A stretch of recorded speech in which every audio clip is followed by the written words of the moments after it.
like that, we're back with another Unpacked presented to you by the To Be Fair Show, and we can't hear you, my brother. The Gshpod podcast. Y'all know what it is. It doesn't matter how you feel. All right. We got another good one, a fun one, interesting one. It's been a lot of talk of DEI, meritocracy, making America meritocracy again.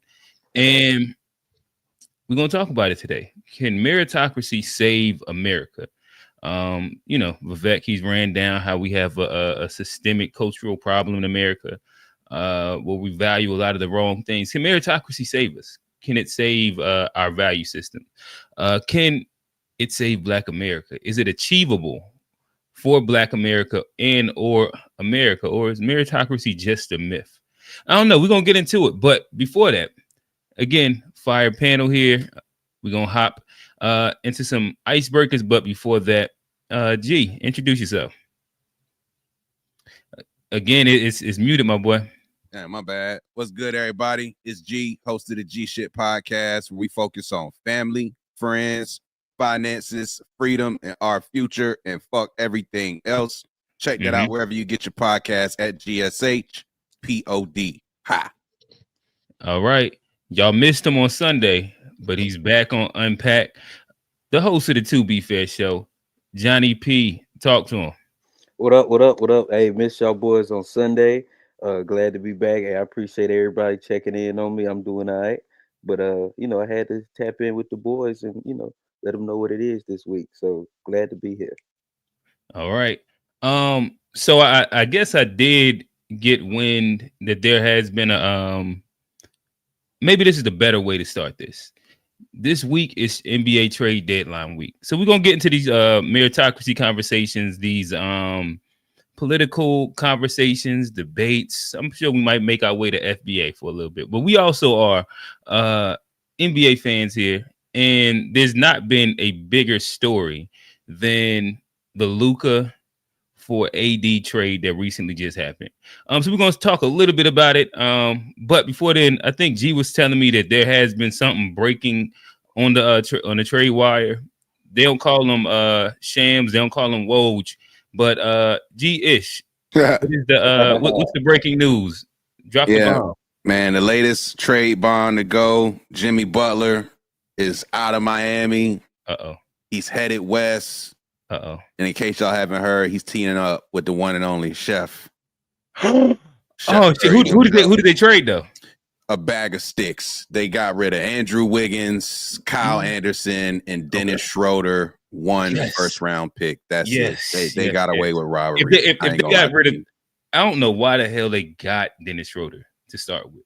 The trade never made sense to me, to be honest. But they got him. Man, I'm gonna tell you this. I can't wait till 2 years from now, because there's no way in hell Jimmy Butler. Jimmy signs a 2-year extension. I think 121 million, 2 years to stay with this Golden State. So he's got an extension locked in place too. He's there. He's locked in. I get it, but all I'm saying is I can't imagine a world where Draymond Green and Jimmy Butler are able to cohabitate for an extended period of time. I just don't see it. I think that's going to be fun. That's true. But okay, that's not bad. Steph got him another All-Star, another winner. I like that. It's an all-pro backcourt. At the end of the day, that's a backcourt you don't want to see in the playoffs. With Steph having Jimmy having a shooter like that, I think that's a real good fit. I think that's a scary, a scary move Golden State made. So shout out to them boys. You gotta watch my boy Luka though down the road though. A couple hours down south. That's what they scared of. I don't think they scared of them boys at all. All right, so how about this? Before we hop into if it was good, if it was bad, first chat, hop in the comments, talk to us. Let us know that y'all there. But my wife, she sent me this, and I thought it was good. It's a Facebook post. It says, explain the Luka trade in girls' terms. I'll read off a couple of them. I thought it was kind of funny. It said Destiny's Child traded Beyonce to TLC for Chili. Trading a deep wave bust down for box braids. Trading prime Chris Brown for Trey Songz. Trading Don Julio for some Everclear. Trading getting your cat ate for neck hickeys. That's disrespectful, boy.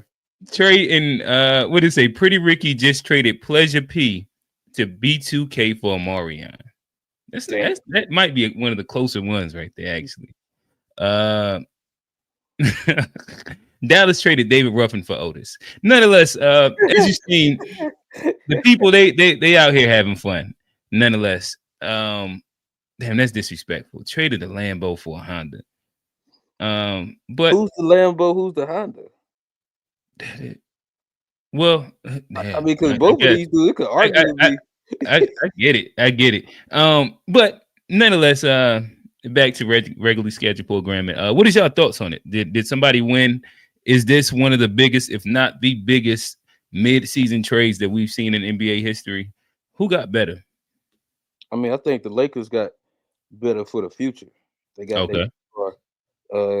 he 25. I forgot what bro that young. Like being 25, that gives you a long runway. Yeah, they say they age like milk though.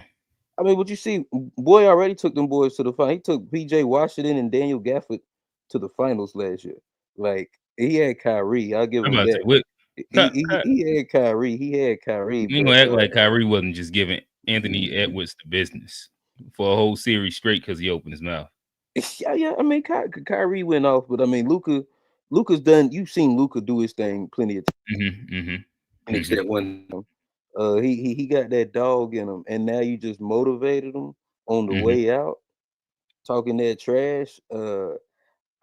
I think LA got it now. I think Dallas, AD and Kyrie is a good fit for right now. That's very scary for these playoffs, for sure. Like I think that's very scary for now, but over the long run, I think you got to go Lakers and Luka. But for right now, yeah, AD might make some noise, but Luka, the Lakers gonna have a long time with Luka, so that's gonna be beautiful to see. As a Lakers fan, very beautiful to see. G, man, as a resident Mavs fan, I was actually in Dallas top of the year and saw the Lakers play at the Mavericks arena. Luka was out and Kyrie was out. Unfortunately, that was like mad disappointing. Damn. But what's funny is about that game, Bron and AD played. Lakers lost by double digits in Dallas. No Kyrie, no Luka. So like that's the thing. It's like as a resident Mavs fan, like Luka is still my favorite player in the league. Just like one player, like Luka, I see him snatch souls from franchises, Clippers, Suns. I mean, nobody want to see this dude in the playoffs. With that said, though, as a Mavs fan, if you watch that Boston series, it left me wondering, is this the ceiling? Because he bitched too much to the refs, and he just can't defend. At least as of what we've seen so far, it's like it's James Harden, if not worse level efforts on defense when he was with the Rockets, right? So it's he got made a mockery of, frankly, for the bulk of that series. So, so you know, going more defensive minded, I feel like the Mavs is still realistically one piece away to really make this like legitimate, can compete with Boston. I think they can compete to get out the West, but to really compete with, say, Boston at the top, I don't know if it's going to be enough, because Boston just like when they got two right now, it's looking like they just got Caleb Martin too from the Sixers. They got them. They got them with it. They undersized. They undersized. That's why AD on defense in the paint should make a big difference. It's like the wings. Y'all not undersized at all. Y'all are actually oversized. Pretty big. Yeah, because PJ Washington at 3 is a 6'10", 6'11".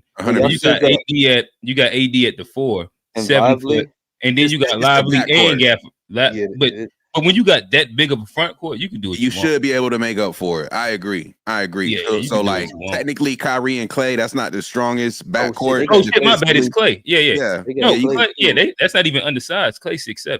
Yeah, he just not the Clay he used to be. You know what I'm saying? But he's still serviceable on defense. Kyrie's gonna be at the head of the snake, if you will. Like with it just has a clear. Damn, I forgot about. No, I actually I like Kyrie, that. I like it even more. It's a nice team. But like I said, for Celtics, I don't know. But in the short term, 3 to 4 years, I actually don't mind this trade at all.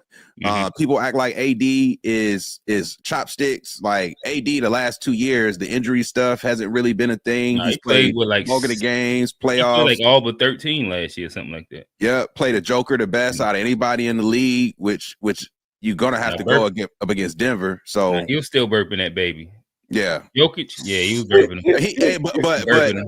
But the last time they beat the Nuggets in the playoffs was when AD had those two centers and didn't have to beat a primary when he had Dwight Howard. So now you got AD coming with the weak side help on a Joker moving forward. It's gonna be this is a valid point. The Mavericks are set up. They're a defensive first team with a sniper like Kyrie and a closer like Kyrie, and they got Clay there for the spacing and AD. I think AD gonna return to like that New Orleans AD. You got to think you got Pete. My bad. I'm gonna give a bit of my POV on it too. The more you kind of talk through it, I forgot about Clay. I like this move a lot for the man. I think everybody wins to an extent because of LA Nick. They needed another star that was going to carry the legacy for 10 years. To me, I don't think it really makes as much sense until LeBron retires, just because of the way him and Luka both play. It's really not too big of a difference. Well, I mean, Luka can shoot better than Westbrook, but when it comes down to utility for the other person when both of them on the court is very similar. They're both ball dominant and they create with the ball, and they pretty much need shooters around them, where neither one of them is spot up shooter. So it kind of clogs everything a little bit. But again, eventually JJ's gonna build a team around Luka and they're gonna look good. With Luka, you just need two bigs that he can throw lobs to and shooters around him, and he can enough defenders to where they can kind of hold his gap. And for Dallas, though, I think in the next 3 years, they just keep this group together. Yeah, 2 to 3 years. This is a modern 2025 competitive team. When you just look at, you got Kyrie a scoring PG, and if you're putting him in the pick and roll going drop coverage with everybody, I like him just as much as I like Luka, to be honest. But then you got championship shooter Clay. On one wing, you got PJ Washington that showed that, again, he can knock it down too, but he's also 6'10". And he's slotting down to like fourth option, which is even a nastier kind of like spot for him to be in versus expected to deliver at that third option like he was last year. It's more comfortable. He could just fit in his role. Yeah, you just got to knock down a couple of them. But then you got to think, whoever's picking, whether that's AD, that's a pick and pop or a roll. And then you got in the dunker spot, Gafford or Lively that jumps out the gym. The hollow game between AD and the bigs. That's gonna be stupid too. So it's gonna be a lot that Jason Kidd can work with. But tying it to the conversation today, like, and that nigga on the other side for the Lakers, this is just proof that meritocracy. Hey, look, what it's not what have you done, it's like what do I see this going in the future? You know what I'm saying? Like it's crazy because from a basketball standpoint, not only is Luka 25, 5-time first team all NBA. Steph Curry ain't even been first team 5 times in his career. This is a generational one of them ones, Luka, and he's only 25 and took them to Western Conference Finals, took them to the finals, did a lot in just his first, few years in the league. And they said, you know what? Thank you for your services. But they didn't do him dirty. They didn't send him to that's also fair. They sent him to LA to play with the GOAT. And he now got the best mentor. Like they didn't do him dirty. So it's like, they try to act like they kind of send him away, but they've lined him up to be the face of the league. Yep. Yeah, they've definitely lined him up for that. He's gonna have to deliver. I honestly wouldn't have traded him to LA. Like if I had that kind of beef with him, and I wouldn't have traded him to LA. Yeah. But Like, Nico and what is it? Palinka. Palinka. They already bonded to where you know what I mean. They both worked with nepotism. Kobe, and They Nico is like Lakers low key, Laker family. Like yeah. So like a lot of it made sense, and it makes sense. Where I think that the only thing you have to have concern with is if the Mavs let go of everything you just said, what is it that they know that everybody else don't know? And that's the scary part with Luka, where he is 270. You can't be a 300-pound point guard. We know that. And he came into the league at what 220, 215. Yeah. And he only 30 pounds off. He didn't gain more than what that distance to get 300 is. And like that might be the one little scary thing where we didn't seen it happen. Y'all remember Sean Kemp? Sean Kemp was balloon athletic. When he got to the what was he at the port with the Trailblazers? The Cavs. Oh no, the Cavs. That's by the time he got to the Cavs, he looked like Zach Randolph. Yeah. I mean, Zion going down that road now. You see. Oh no, he done lost the weight now. Zion he put the gumbo aside. He stopped dipping the beignets in the gumbo and he got on salads. Yeah. Nah, that's one dude you got to keep off a corn hub. Yeah. But oh no, not even that. You just got to keep him away from the corn stars because that's a wild boy, right? You probably got to keep him away from the corn too, just in general, because he like to eat. All right. So nonetheless, that was wait, did y'all have in girl talk a Luka comparison for the trade? Just went off the top. In girl talk, I mean that's probably trading in I was gonna say light skinned Viv for dark skinned Viv. Oh damn, Johnny. Don't be a colorist. Okay. I like dark skinned Viv better. Okay. All right. Well, still. But that it's a little bit more acceptable to be colorist to dark skinned women, though, ain't it? That's a different conversation for a different day. But moving on, this weekend, there was this Sunday, it was multiple different events that did happen on Sunday. But the Grammys was one of them. And with that said, somebody cleaned up. They said he was taking a Lauryn Hill picture. He got 5 of them. I think he won for best song, best video, best record of the year. Yeah. The big one. Yeah. He got all the biggest ones. Pause. But you talking about Kendrick, Not Like Us. Even when he walked out, they started at he got a weird case. Why is he around? Wop.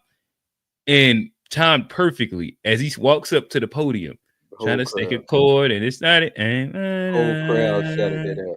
Yeah, imagine just looking out in the crowd and you see Taylor Swift, Beyonce, Blue Ivy, all yelling your diss song. Has this become the greatest diss song of all time? It gotta be. I mean, they got record of the year. Mm-hmm. I mean, not only did it win a Grammy, they didn't just win best rap song. Mm-hmm. It won record of the year. What's the like rap songs have been struggling to win record of the year the past few years. Just in general, the genre. And song of the year. It got both of those. Yeah. Like and crazy. Video of the year. To do that when we had been talking about, like, even before the drought. The decline of hip hop. And so into order to, like, I mean, it's almost like he sacrificed Drake for the culture. The culture back. Boy went up there. Boy nigga was in what was he at in Belgium, Australia, some shit like that, saying it's 2025, but I ain't dead. Some shit like that. Say, wait, what? The nastiest shit bro did. He walked up there in a Canadian tuxedo. Oh yeah. Get all them Grammys. That's the culture is back, man. Drake was the sacrifice, but no Illuminati. The culture will take it. You know, Drake for a rap record of the year. That's a fair trade to me. My conspiracy hat makes me go like, why would the machine support somebody like Kendrick? Why would the machine support somebody? I Okay. don't think I Because think you can't reach these heights that Kendrick has reached here recently with the Grammys, the Super Bowl. Like, you know, Kendrick's not just like, you know, he presents himself as like this, oh, I'm low maintenance, not much going on, but you don't get these opportunities without some you know, major players speaking on your behalf, you don't think certain that's relationships. But And you don't but think I that's just imagine it has. power of, you don't think that's just power of culture though? Like we talking about culture coming back, and like I think this is just showing the power of culture over but this is also the consumerism. same culture that gave Macklemore that Grammy. True, but I guess another argument to this would be this ain't Kendrick's first, fifth, or 10th Grammy either. So like he has kind of won Grammys. He's gotten like all the awards to be awarded Plenty. for writers. What is it? The not the Pulitzer, he got a Pulitzer. Pulitzer, yeah. To where like him getting awards for his art isn't like a new thing. But also he wasn't like if this happened to Pusha T, I think it could be different. Where he was elevated to this level, but the eyes of this beef, the fact that these were literally the top two artists of, especially within like rap of the time that went, and it was like a big beef, and he had a impactful cultural record that nobody could ignore. I think it's almost, there's a piece where it's a byproduct of it, where I don't personally think that they pushed the button on Not Like Us. I think that more than anything, like they responded to like the impact of Not Like Us. They pushed the button. They definitely pushed the button on the record. Like that's like a known thing in the industry. Like, all right, so my bad. Like by saying, so for me, when I say push the button, not meaning like doing like marketing that is necessary to do. So for example, what is it? Ice Spice, once she signed that big deal and she put out the song, what is it, Fart or something like that? Like it was just a really bad record that you heard everywhere. To me, they pushed the button on that, where it's something that wasn't necessarily going to go, but they pushed it to where it was like they pretty much made you have to hear it, into where maybe you got desensitized and you heard it enough to where maybe you'll sing along or something like that. Not Like Us, from the moment it dropped, it was like from reactions to videos to when you felt it everywhere beforehand. I don't disagree with that, but money was it market? For sure. But it was but to me that's just like smart music business. But there's like if you have the biggest record that's impacted everything and it's a bop and it's like the kids is dancing to it, you got every single reactor already reacted to it and said that it's the biggest thing. The views on it is already ran up. It's not even like hard marketing that they did. They just made sure it got spins on the radio for real. But you got to have certain budgets for that. But I understand that. But before it hit the radio, it was huge, and I think the radio was going to have to play it anyway. But because I also think like we gotta like the button got pushed on the radio because the song did what he did. I think TBI hit it on the head right there. The reason they pushed that button was because they wanted to get Drake up out of there. And I think it was a choose. Oh well, yeah, that part too.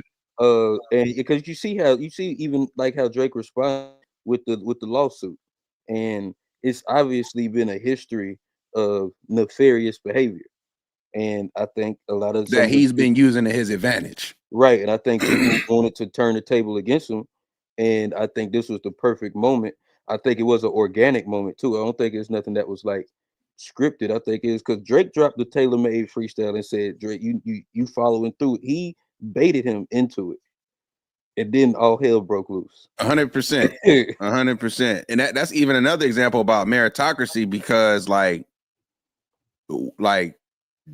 Drake tried to walk around as if he was all this off of merit, but really he had the machine behind him. It was like it was DEI the whole time. DEI, exactly. How much of Drake's success, like, because we talk about him being like the quote unquote GOAT of his era, but like it's not physical sales like it was like before. I would say like Kanye is probably like the last major artist who dominated physical set, like from the physical sales CD after CD and then transition over to like, because all of them were blog artists. Yeah, they like Kendrick, Cole, Drake. They're all on the back of the blog era, and which I mean, like you can make the argument. I had a couple physical copies, but J. Cole and Drake did come in at the very end of the like the physical era. Yeah, I remember getting like the physicals for Thank Me Later, for Born Center. What's the first album that he had? Sideline Story. And like that still being a thing for like that small little moment. But after that album, Born Center, I don't think that physicals was ever really a thing after that. Yeah. So it's like how much of Drake is really merit, right? Like it's a lot of marketing, a lot of gimmicks, a lot of like conditioning, programming, for lack of better words. You know what I'm saying? He was programmed into the zeitgeist, but that's the thing. It's like with music and entertainment, it's like it's all programming. That's kind of like my one sort of thing about it is like it's programming and it's curated, and it's interesting when somebody like a Kendrick breaks through and still achieves seemingly this recognition from the mainstream while still like somehow seemingly maintaining this like down to earth appeal for the people, righteous kind of appearance. Like it's very unique. But I get, well, maybe this era just had two out of the three was exactly that. I'm trying to think like back to like the previous eras. The argument that I was going to, but you kind of like framed it inside the idea of like image. Where I was going to go was like if you're saying like skill and ability, and I think that for the most part, really good rappers have always been the top 2 to top 3. In general, across the board of history, in which is still like skill set and ability to kind of do both has always been rewarded.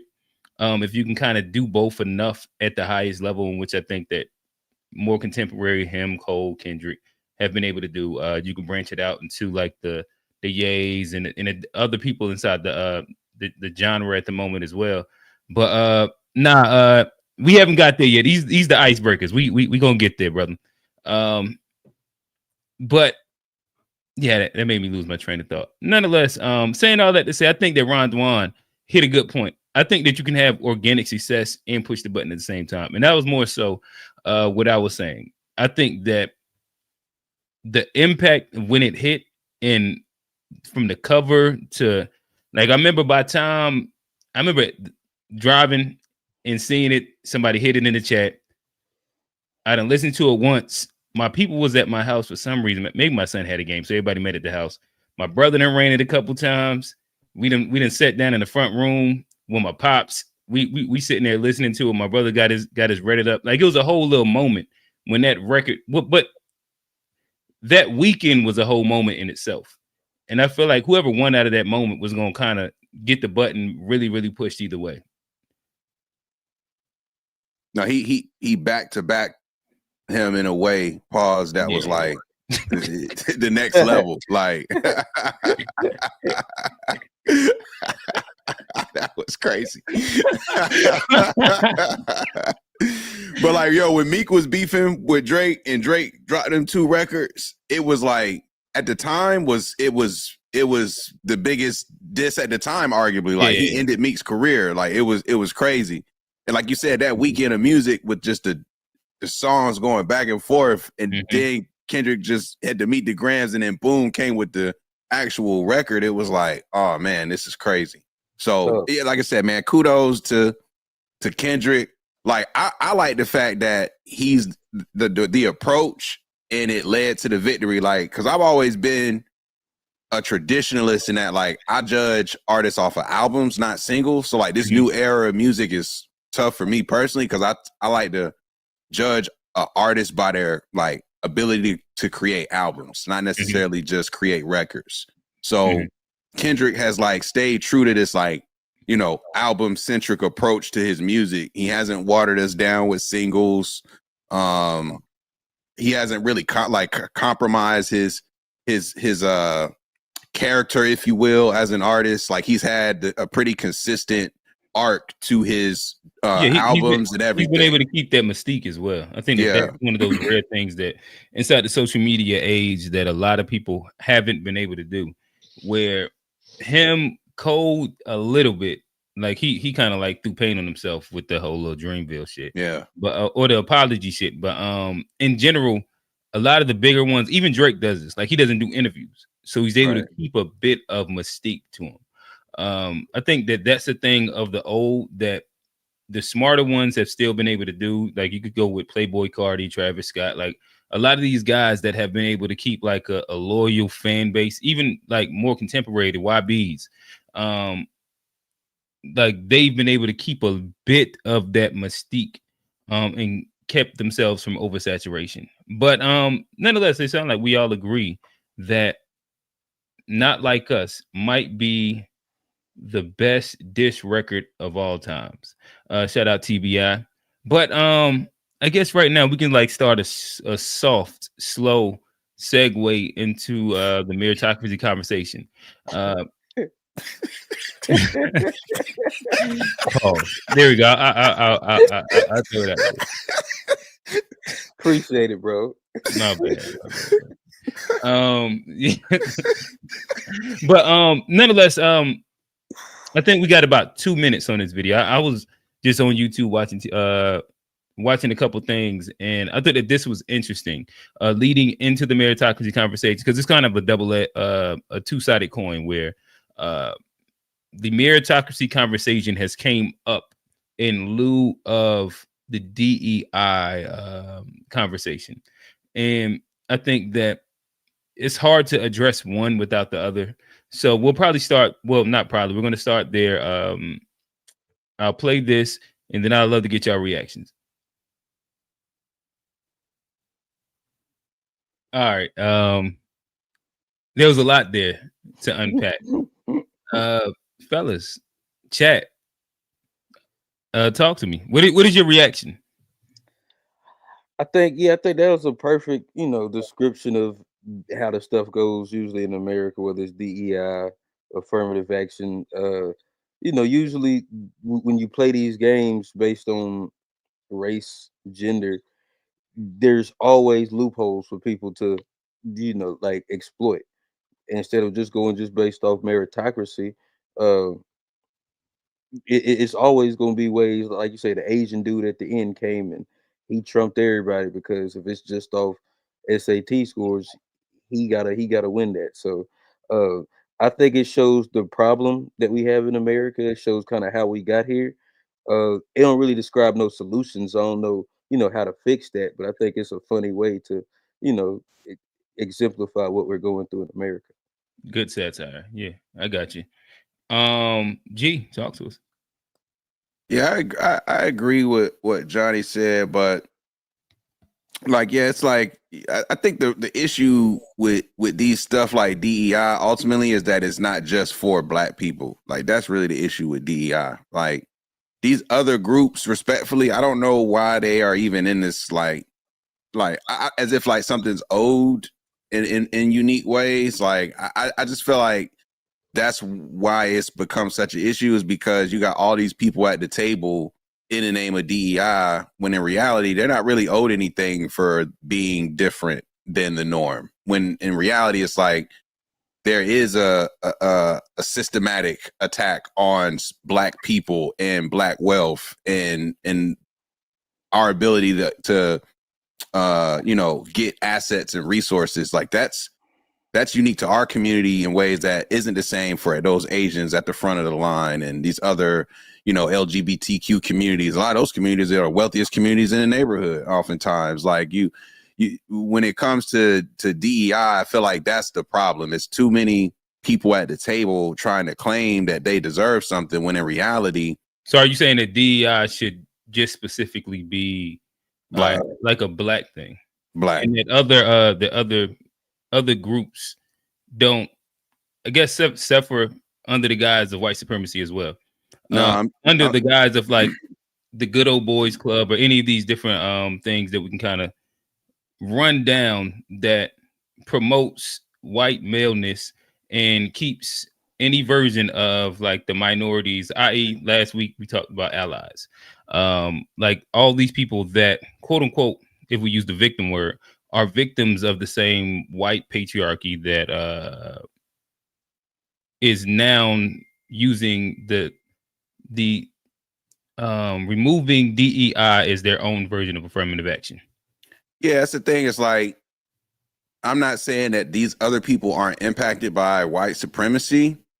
I'm just saying that in terms of creating a government program or something, a government initiative, as if something's owed to those people, I think it's something different. It's like when you look at that, at like wealth, and you look at that broken down by communities, these other niche communities don't have the same wealth gap differentiations that we do as it relates to whiteness. Some of them even have higher levels of wealth in those spheres of LGBTQ, Asian, etc. So I feel like when it comes to the black, are you talking about like the wealth like hierarchy where what is it, Asians, white, black, then Hispanics, I want to say. Is that what you're talking about? Yeah, but this is the thing, like even when you say like white, like you really gotta be careful too, because a lot of Hispanics do identify as white. So it's like, are we talking like non-Hispanic whites or Hispanic whites? Like when we say white sometimes. So it's like we don't really. I guess I'm only talking about what the census said. And that's how the census break it. It breaks it down. It differentiates because they make you say Hispanic, non-Hispanic first, then make you check a race. Mm-hmm. So that's why I say it's like at the end of the day, these other groups aren't systematically oppressed the way that black folks have been from the start. And I feel like these programs aren't owed to them the way they should be owed to us. And that's the problem with these programs. They should be owed to us and not these other groups. No, and I agree with that. I don't think we should. I think we should start over. I don't think we should just turn around and make DEI, a specifically black thing. Because if you look at like the language and the wording of it, it's designed to be like my boy FBA Trey say, a lift all program, and they do that when it's based on like race and gender. But like to even go back to the FBA point, like we're owed our things based on a lineage. And like if you're gonna have a program that's specifically for us, I feel like that's a very good way to make sure the black people in America that are affected by white supremacy get what's owed to us. And it can't be, gentrified by these other groups trying to gentrify the struggle. It's all about like the wording of like the DEI programs, the affirmative action programs. So I think that's why we need to start and go with programs that are specifically for us from the beginning, and with wording where it can't be, skewed or, misused to benefit other groups. Gotcha. And until then, I think we're going to always run into these type issues. Mm-hmm. Okay. And I guess so in me trying to understand what y'all are saying, it sounds like y'all are saying that DEI, it's almost like replacing DEI with reparations, because that sounds like closer to what y'all are talking about. Versions of, especially if we get away from just like the FBA basis of like cash payment reparations, but something that's specific for black people that only benefit black people and helps lift back people from systemic oppression. Let me ask a clarifying question. Mm-hmm. If something is created specifically for the black community, does that equate to reparations in your eyes?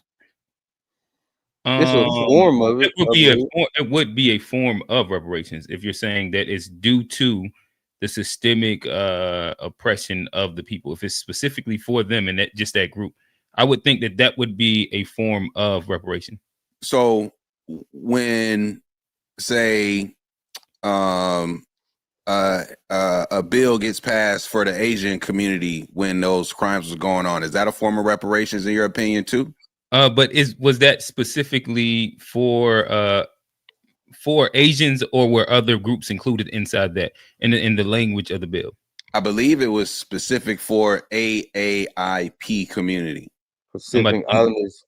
I believe that would Asian American Island specific or something like that. I believe, I could be wrong, But let's say for Look it up. conversation's sake, if that is true, would that be reparations too? I believe it would be. It'd be a form of reparations. Yeah. Okay, see, I equate reparations with more of like payment, like versus that goes to programs. That goes to like the differentiation that a lot of FBA make, where they say we want cash payments and any other thing else is also cool. Where there's conversations about, what if we just do free college and no taxation and everybody gets like, a version of grants or some shit like that. There's a bunch of different versions of conversations that happen with it, where then within their lens is specified to be cash only or cash payment first. So I would imagine that if you take away from that, there has to be a version of reparations that isn't cash only if you're going to specify cash only. And like this is kind of confusing too, because like taking it to the merit piece, like these programs, okay, it's one thing. Let's say you're Amazon, right? Massive global company. It'd be one thing to say, Amazon, if you got a company in America, your local workforce has to reflect X% of the local Black people in that area, right? So if it's like if Mississippi is 44% Black and you put a headquarters in Mississippi, you got to have at least 44% of your jobs going to Black people. If that sort of thing was put in place, then I would say, okay, you leaning more towards like reparations, because you're telling these entities how to spend their money, where to spend their money, and making it like 1-to-1 for Black people, right? And yes, to Steve's point, they would move all their business to Seattle. That is a fact. But if you're saying like, because what these programs aren't saying you must hire any Black person or whatever the case. It's what are you talking about, like DEI? Yeah, exactly. Like, no, I'm saying like y'all, what y'all were explaining for what you think that DEI should be, not what it currently is. So I wasn't saying what DEI currently is y'all were saying that it was reparations. I was saying, as y'all explained it, as being Black, isolationary, and specific due to systemic issues, that would be a version. But I mean, if you don't believe so, that wasn't like a nuance that I think was important to clarify. I can just go with it should be isolationary to Black people. Yeah, I don't see that as a form of reparations personally. I just see it as specific to us. Okay, and should there then also be isolationary programs for all other people?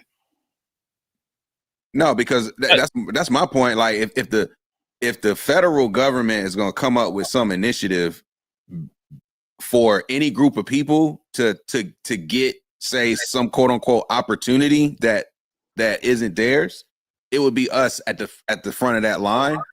And whatever was put in place for us should be unique to us. It shouldn't include women, LGBTQ, etc. It should be, no, this is what we're doing for Black people. Okay, LGBTQ, what do you want? Okay, this is what we're doing for LGBTQ. Okay, white women. Yes, then you think that it should be, everybody should have their own isolated program that benefits them inside a diversity and equity and inclusion format. I don't know if I think all those groups should have that, but what I'm saying, because I don't know if I agree with LGBTQ programs. Well, let's just say like other like for work, like for opportunities for work, or like Hispanics and immigrants, minority groups. There we go. Minority groups that don't include white women and LGBTQ. I mean, like people that have been historically oppressed, generally speaking. No different than like right now, we're seeing how Asians and Indians were impacted by affirmative action in DEI as well, because they can make the highest scores and actually now get into Harvard and Ivy Leagues at a lower rate because of now it's able to turn back into the good old boys club. I mean, I think if we're talking about these programs, I think the programs should be proportional to the systematic abuse that came directly, from the government and was supported by the government. I think black people have a bigger case because historically, the systematic oppression for us has been a lot longer, a lot more intentional, and a lot more deliberate. There's been other groups that have been discriminated against, so I wouldn't argue about from the Japanese to the Chinese. All And of they these got groups, paid. They got paid. they already got theirs. The Indians have gotten reparations. Well, So, right. All right. So I guess like you see how like it starts like doing the thing where it keeps blending into a reparations conversation. In comparison, I guess this was my understanding of DEI. It was more so the idea of breaking up the corporate good old boys monopoly on income and social classism, where white guys wasn't only able to hire white guys. Simply put, not as a form of specific reparations for any specific group, but it's just breaking up the white male monopoly in general. Fairly similar to affirmative action. I think that we keep blending it into a form of reparations, and that's why I kind of was kind of like pointing at where you was like, as y'all gave the example where you said Asians got reparations, XYZ got reparations, where I think that that's true, and black people do need reparations, but go ahead. I would disagree in that, like, when you look at tech companies or these Fortune 500 companies, you see East Asian representation at the C level, you see South Asian representation at the C level, you see white women representation at the C level. I'm not saying that you see these things in like extreme levels compared to white men, but even if you compare like their opportunities to break through and become like CEO of Google, CEO of Microsoft, like these are some major companies in the world that we're talking about, and these are, and each one of them have had Indian descent CEOs, and they have East Asians and South Asians sprinkled throughout their executive levels. So that's why I say it's like it's not really the same. And so when I say like a program specific for us, that's why I don't compare it to reparations, because it's like we just don't even really get access to certain opportunities the way other groups do. Like, and how do we somehow open up those doors without some sort of mandate, if you will, like a Rooney Rule in the NFL, say you got to at least interview X amount or whatever. I know that I don't think DI was executed the right way, but if it was specifically for us, the way the Rooney Rule is in the NFL, where they say it's like you got to interview at least one black coach before you hire your next coach. You at least got to interview one black coach. I don't think that's the best rule, but they didn't say you got to hire one minority or interview one minority coach or interview one person of color. They said specifically you got to interview a black coach before you can hire your next coach. I think that sort of wording is the type of stuff we need for these programs versus muddying up the waters. No, it says it's minority candidate with the Roonies. Yeah. Oh, I thought that shit said black. I stand corrected. It said it even added women into it as a minority candidate in the Rooney Rule. Yeah, it's I googled Rooney Rule NFL. It said this rule includes women as part of the minority candidate definition. Okay, yeah, I stand corrected then, because that's crazy. But yeah, so and I think that there's a couple conversations that we're having that I guess maybe clarification could be made. I think that making the point, and I think that you was making it, that DEI doesn't benefit black people at the rate that it benefits everybody else. I think that is fair and true. I think that DEI, for what it was, or I guess the premise of it is supposed to do, which is break up the white male monopoly. I think that, like that's its own thing that I don't think is like specific to just black people. Do I think that there is other systemic things that should be put in place specifically for black people? Yes, as well. So I think it ends up being like a multi-tier conversation, in which kind of lends a little bit to an interesting segue, and I'd love to get y'all opinion on this. Where if we're staying exactly where we're at, I think that as Black people in America, what is this? February 5th, 2025. As it pertains to the DEI conversation, we end up being inside like a really interesting space where one, I think we're sixth in line for the people that benefit from DEI. You have white women first. I think that after that it's Hispanics, might be Asians and Indians, and then it's like disabilities, and it's veterans, LGBT, then it's Black people, right? So disproportionately, we are not benefactors of DEI. But at the same time, it has now been almost used as the new N-word to slander any Black person that has a position, to where it's used for like a pejorative to describe Black people, even though they're not even likely to be benefiting from it, to where I think that it puts us inside a very, very weird and interesting space in the conversation because of you're giving claim to, or they're giving you claim to something that you're not using and using it as an insult to why you're where you're supposed to be at. What is your thoughts? Do you agree, disagree with that? Well, no, that's because I had this opinion, like a conversation at work about a week or so ago about the DEI, where me and this conservative older white gentleman, we agreed on the premise that we don't like DEI.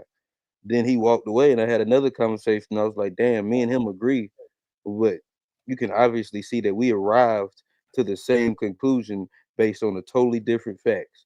We took Mhm, two totally different paths to arrive to the same place. So, mhm, as a Black man, I don't agree with DEI, but it's not for the same reasons you'll hear like a lot of conservative people or a lot of people saying it. I don't like it because we're taking the fall for something and getting the blame when we're not even receiving full benefit, and that's why it should just be over. We shouldn't take the blame, and these people shouldn't get this benefit. And so we can arrive to the same place but get there on two different paths, and I think that's where we're at uh, with a lot of people.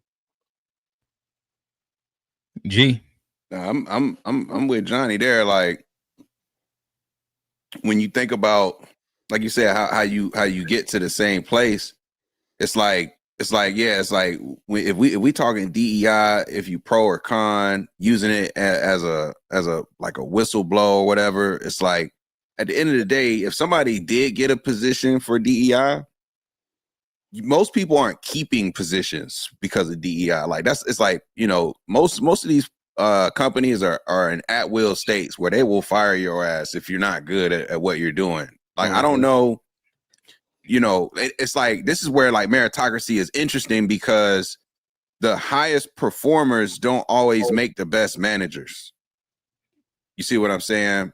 Michael Jordan ain't gonna automatically be the best owner because he the best player or the best coach. It's like merit doesn't always equate to deserving the next thing that comes next. Like just because you were really successful at one thing doesn't mean that's going to translate to the skill set you need to be successful at the next thing. So like when people get hired or get these opportunities to get seen because of DEI initiatives, but they still have the skill set to be successful, DEI ain't gonna keep you in that job if you can't carry your weight, in my opinion. Most times you're gonna be out of that position. So I feel like people, like I said, people are on the conservative side. It's more of like a racist whistle. Because the reality is, it's like, and I guess also just to stay where you're at, the thing in it, like both sides kind of have like their bad misrepresentation of like DEI or meritocracy, or what I mean, like the different versions of the two. But I guess it also should be noted that DEI isn't on his face what it's supposed to be, and how it should be and has been, to my understanding, implemented. It's not hiring unqualified people. It's making sure that the qualified people that you also represent, a diverse group of qualified people, and that it's not specifically just again, the good old boys club. yeah, But it's not hiring unqualified people to fill a role. And I think that tends to be a talking point that you hear often. So I just wanted to make sure I threw it out there. Yeah, and it's a misconception. And it's like, and again, even if they got the look because of DEI, again, it's like you could have 3 resumes. One person clearly is more accomplished than the other, and then you go through the interview process and you like, I think this person is a better fit. You know what I'm saying? Like, it's not gonna always be based off of just what you achieve necessarily. So yeah, I hate the way that gets used in that sort of way to like discredit what people have accomplished in their roles, especially when they've been in roles for like years on years, and they're like, oh, they're just there for DEI. I think that's just crazy. Yeah, and so I guess to kind of wrap up the question I was asking, like in that dilemma where you don't benefit from something, but you're blamed for being a benefactor of something, what is the appropriate response to that? This is Black people in DEI. We don't benefit from it, but every Black person in a position of power is questioned, and they say that it's because of DEI. Well, then, I mean, obviously, we got to be publicly against it and prove.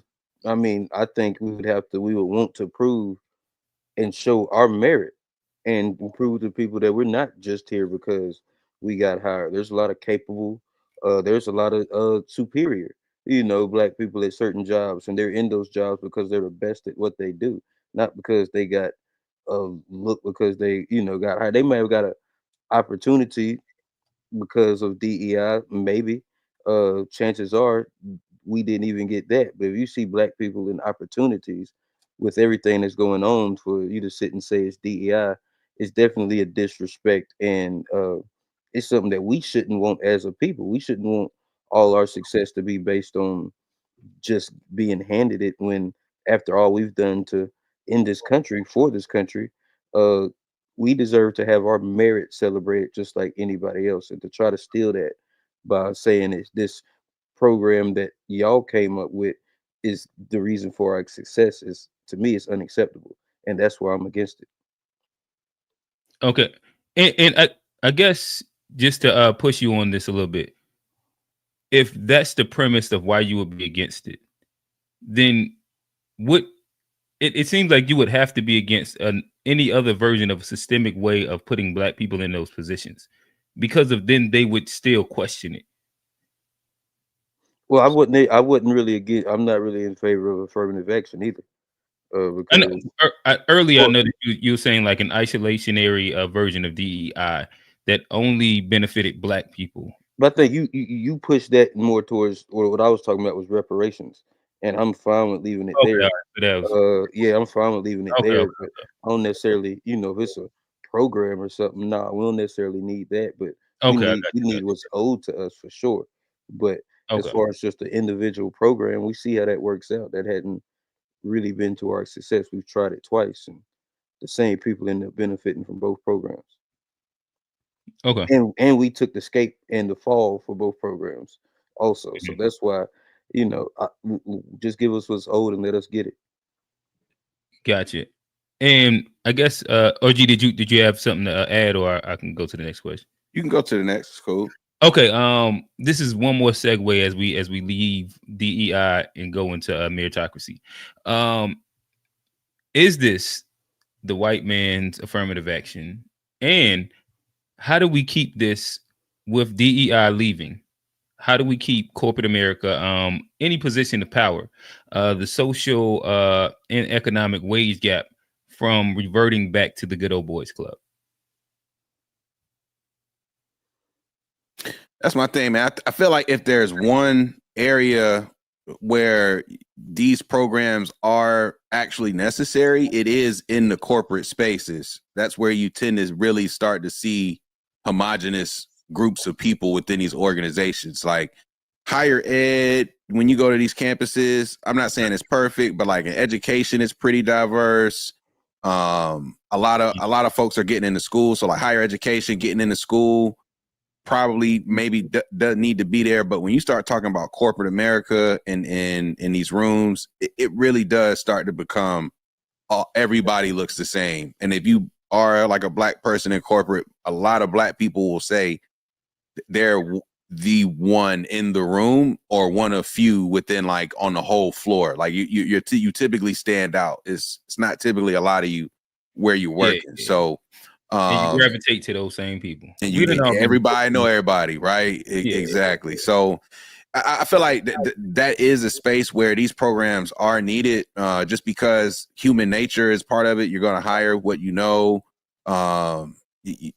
These networks, these schools, et cetera, it all sort of feeds into the same outcomes. But that's why, man, that's why I say like if it's not specifically for like merit is one thing, but I do think that there just needs to be something else to measure, like some more intangible things about individuals. Everything can't just be so like, you know, you're 5'10", run a 40. It's not like we're playing cornerback. You know what I'm saying? It's just like some of these skills are really tough to measure that make you competent for certain roles. And I don't know, I'm kind of going on a tangent here now, but I kind of forgot the question, Q. I ain't even gonna lie. I got you. Talking about DEI leaving and how do we keep it from turning back into a good old boys club.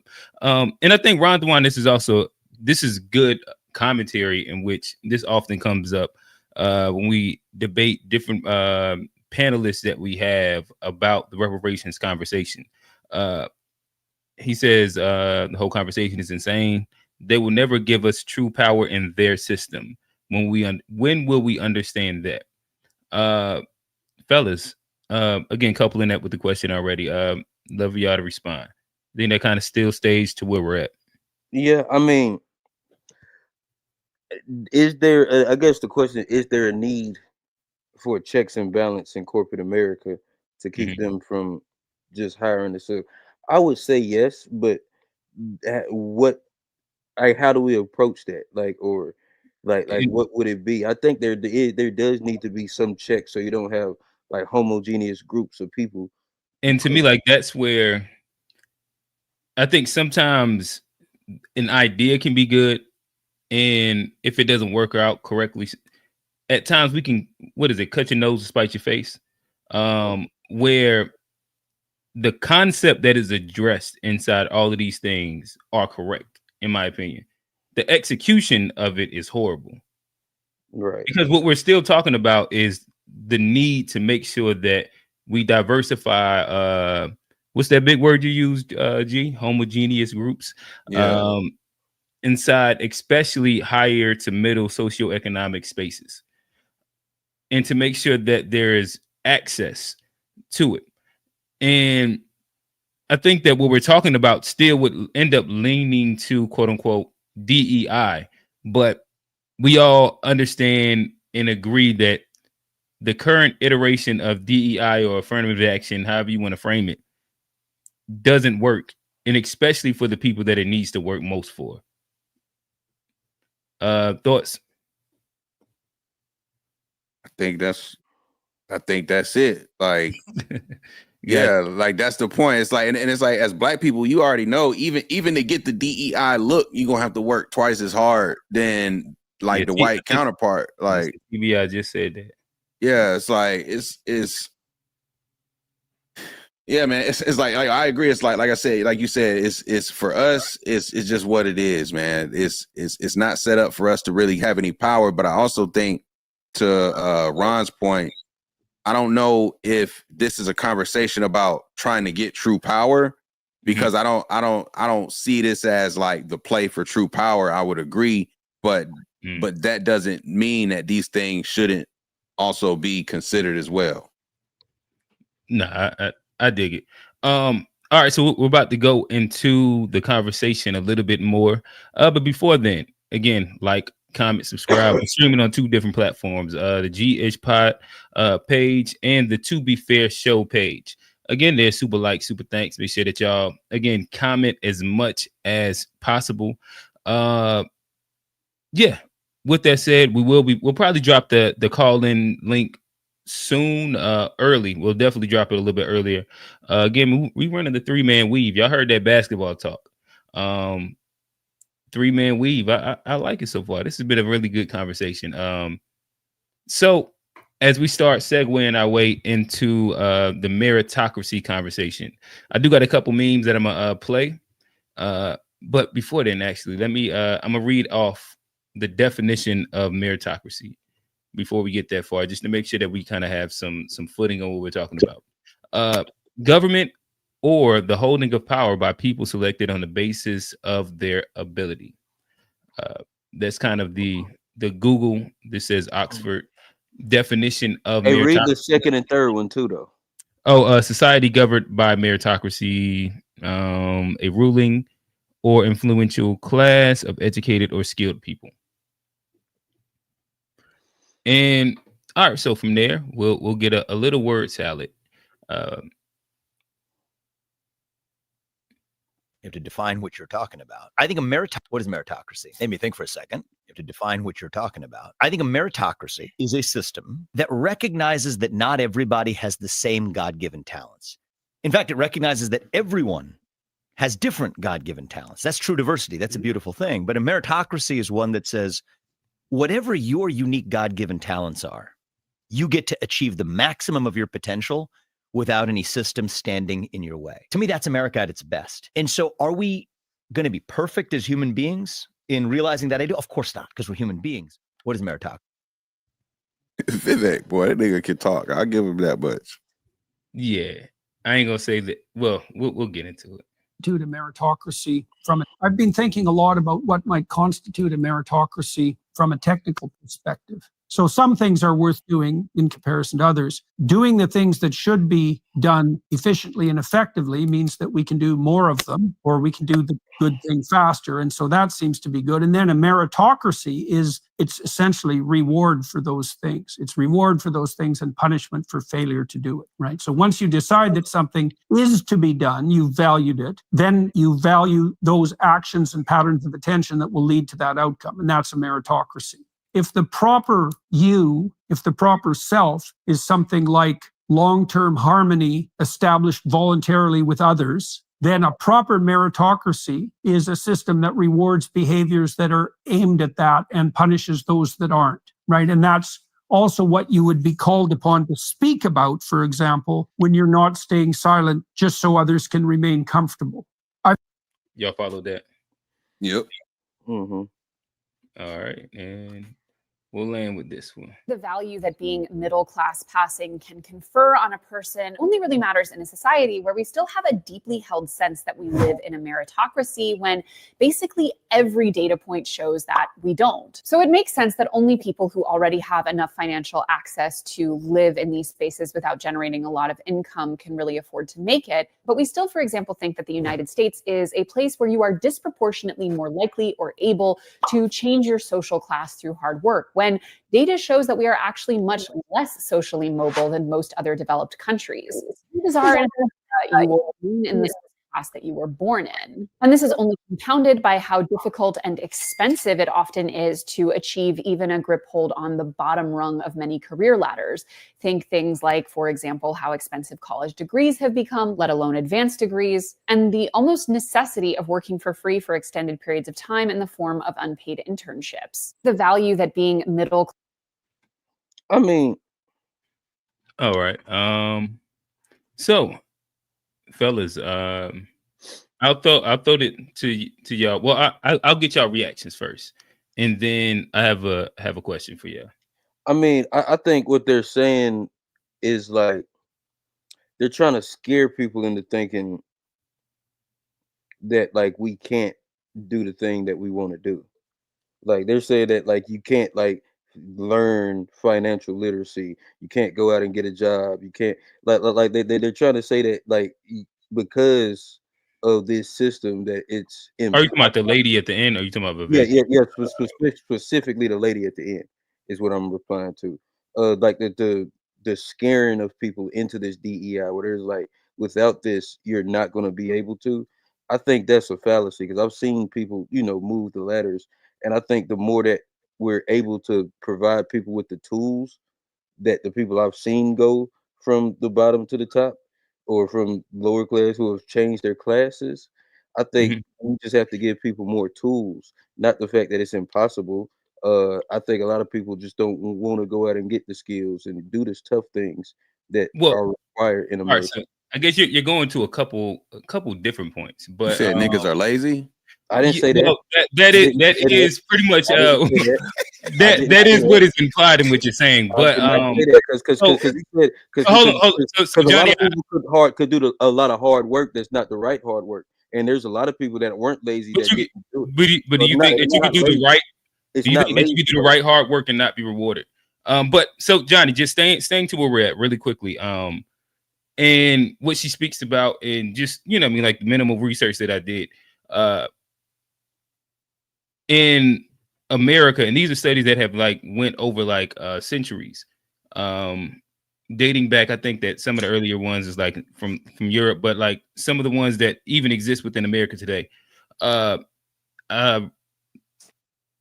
think maybe between like 2020 to 2000 might be like the latest one that I said that I'll repeat some of the stats from it, where at a 14 to 16% clip, people move classes in America. So typically, whatever class that you are born into is the one that you stay at. So if you're lower class, you stay lower class. That's about like a 6% clip. 84 to 86% clip. If you're middle class, 84 to 86, upper class, 84 to 86. Class mobility in America in general is a myth and a fallacy, to where it's not necessarily obtainable to like the majority of people. Just kind of how it's laid itself out over time. Where do people do it? Yes. Like if you have 20 people, 2 out of those 20 you'll probably do it. But if you speak about inside like the general range of Can I ask you a question? Do you think that the 2 out of those 20, do you think they do it just out of luck, or is there something that's like innate about them that made them that 2 out of 20? And do you think it's something that could be replicated in more of us? Well, to me, the fact that it exists across all the classes just says that like maybe those are like outliers. But if 80% of people stay to where they're at, not just like lower class, but middle class stay middle class and upper class stay, then it kind of speaks to the nature of people more than anything, doesn't it? And to that point too, that if y'all familiar, there is a book called Outliers, Malcolm Gladwell, where he talks about like these phenomena where you have these instances of like, how do you get a Bill Gates? How do you get these random acts of greatness? And it usually is like, you could call it luck or whatever you case, but it's like a series of events often out of their control that help nurture and create the conditions for them to become who they were. It wasn't just because they were so great. There were certain things happening either because of the timing they were born, the location they were born, or their proximity to certain resources, whatever the case, set them up for like a unique success. Like Bill Gates, for whatever reason, had access to the University of Michigan, who at the time had the country's best computer program, and he was so young messing with these computers at the University of Michigan, having access to something that the average person couldn't even touch. You know what I'm saying? So to your question about like, is those 2 out of 20 luck or whatever the case, it's just a perfect mix. But I would argue that's what makes America special, because to your point about 14%, okay, that might be fair, but the reality is that, you know, you can be quote unquote lower class and quote unquote come up, if you will, through not a literal caste system. Yeah, through America. But the sort of unspoken thing about that metric is the shrinking of the classes. So even though you might stay with the class you're in, the reality is like middle class is shrinking fast. So there are less and less people being born into that middle class, which means more and more people are being born at a lower class, which, you know, it perpetuates one thing to the other. But well, can I ask you a question then? Like, so if like Bill Gates, if it was all of this stuff like out of his control, and like if you become part of that 14%, it's more times not luck or something not. All right, so Johnny, actually, you're going to the question and I'll just pose a question. Does success depend on effort and merit or luck? This is the ability and effort versus opportunity and access conversation. Sound like that's what you was kind of like speaking towards. A little bit, but I was gonna say, if there's no, like, if your effort doesn't matter, what motivation do I'm saying your effort does matter. I don't want to say effort doesn't. It's like at the end of the day, you still have to go to that. You still got to put in the work, right? Like you could be 7 feet, a gazelle, but if you don't put in the work to develop your skills, you're not going to get drafted number 1. You know what I'm saying? Like you going to be Bobo, you know what I'm saying, versus Wemby. You know what I'm saying? Like at the end of the day, work ethic is a thing. Like I don't want to suggest that. But how much of it in those 14% is it worth that ethic, or is it just luck? Because like I think I have a hard time believing it's all, it's all luck without. I don't think it's all luck. I don't think it's all luck. Yeah, I don't think that anybody would make that exertion. And again, like even more so to speak to the fact that it's not luck. And I would say if I was to try and put like some version of a percentage to it, I think like 2 to 5% of that might be luck. Of like that 14%. I think that there are certain people that have a different drive, a different mentality that is exceptional to the majority of people. And I think if you can find that, Johnny, how would I define luck?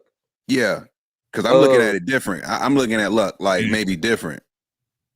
I think the is when opportunity meets preparation and access. So for me, yeah, and that's the ability and effort versus opportunity and access conversation. What about who your mom is? Is that luck? Big fat. Is what it? Your mom or who your dad is, and what job they have, and what neighborhood they stay in, and what house they purchased, and all this stuff that you don't got nothing to do with. Nothing. You just born into this world. Is that not like a form of luck? In my opinion, it is. Hell yeah.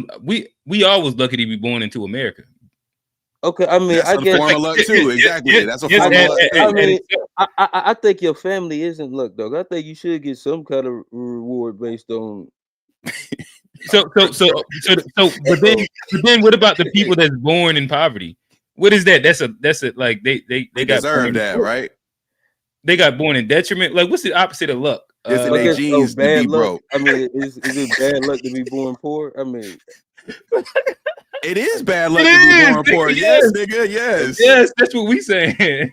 Now look, is it? This is what I'm saying. Like when you're born, like this is my thing about that. Like, and this is my thing. I know everybody not agree with this, but I feel like in of my generations, I'll speak like more specifically of like what I know to be of my years on this planet in America.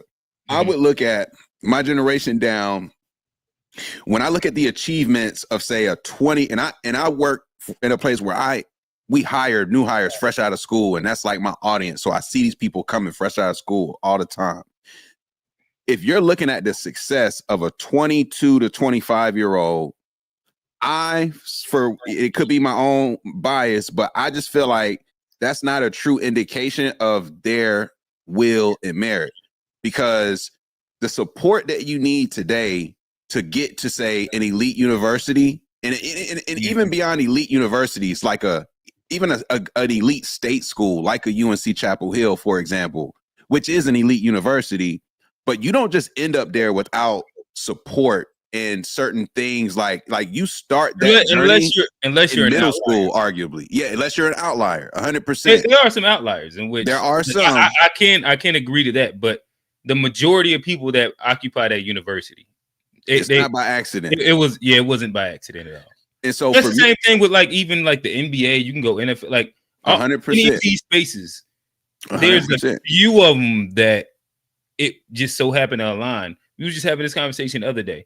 Like basketball, I talk about that often because that's kind of what I'm involved in. It's no longer a hood baby sport, right?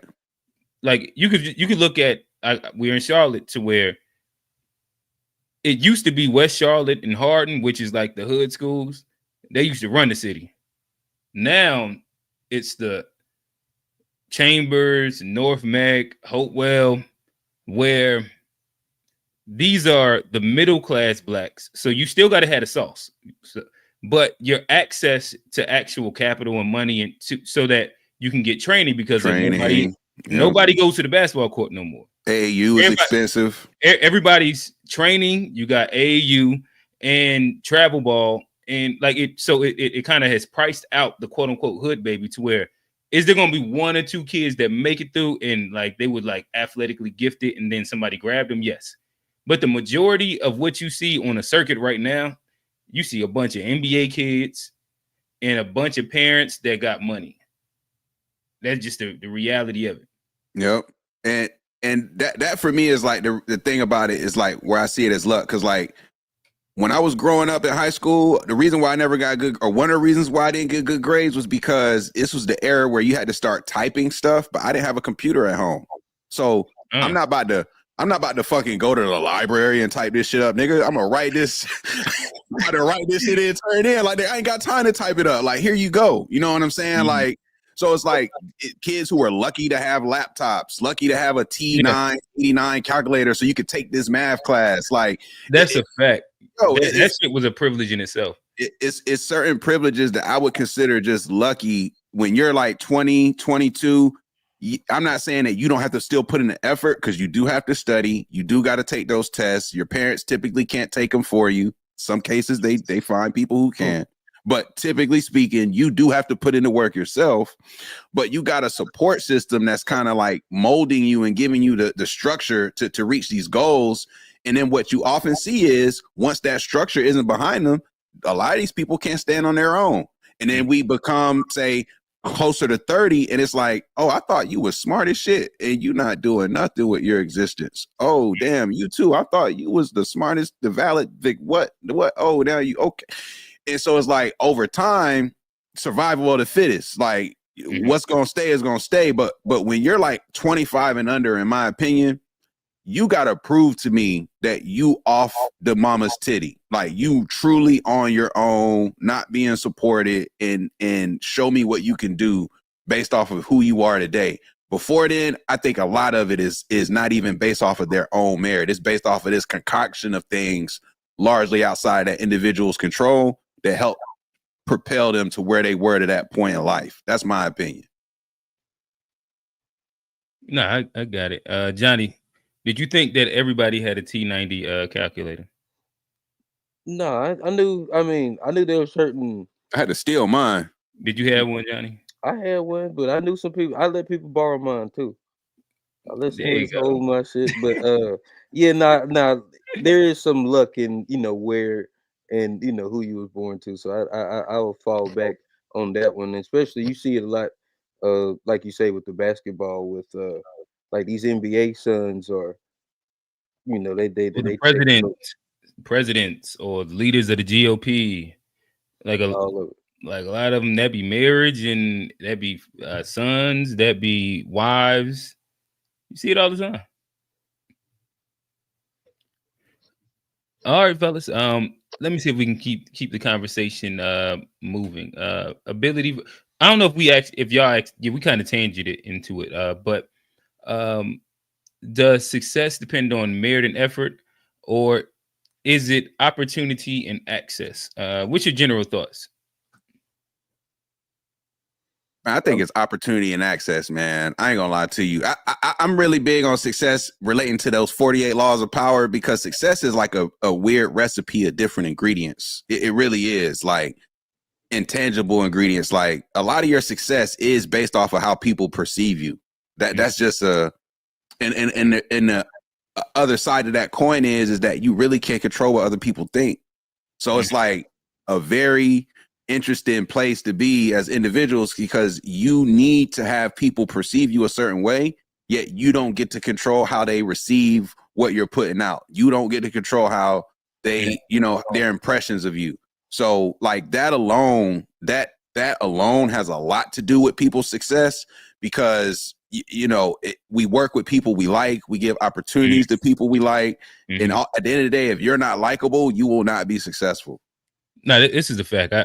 This is one of those things that when you go on enough job interviews, you learn. And I remember at one point in time, I was going on job interviews trying to sound like the smartest motherfucker. And then as soon as I don't remember where I heard it from or seen it or whatever, and it was just like, just get them to like you. Changed my whole approach to job like that. Like it don't matter how many big words you can say and how you can explain this concept inside a grandiose term. People just want to like the people that they work around, to be honest. That's true. I'll say this. I think that, I mean, I'm gonna go success and effort, but I think one of the effort things, especially in today's in a big way, is like through networking. And like a lot of time, if you have enough willpower, you can almost build that self nepotism in through your networking and through who you touched. I've seen people that have worked their way up through different corporate jobs, not off like who they were, what family they were born into, but just off the relationships, The social butterfly.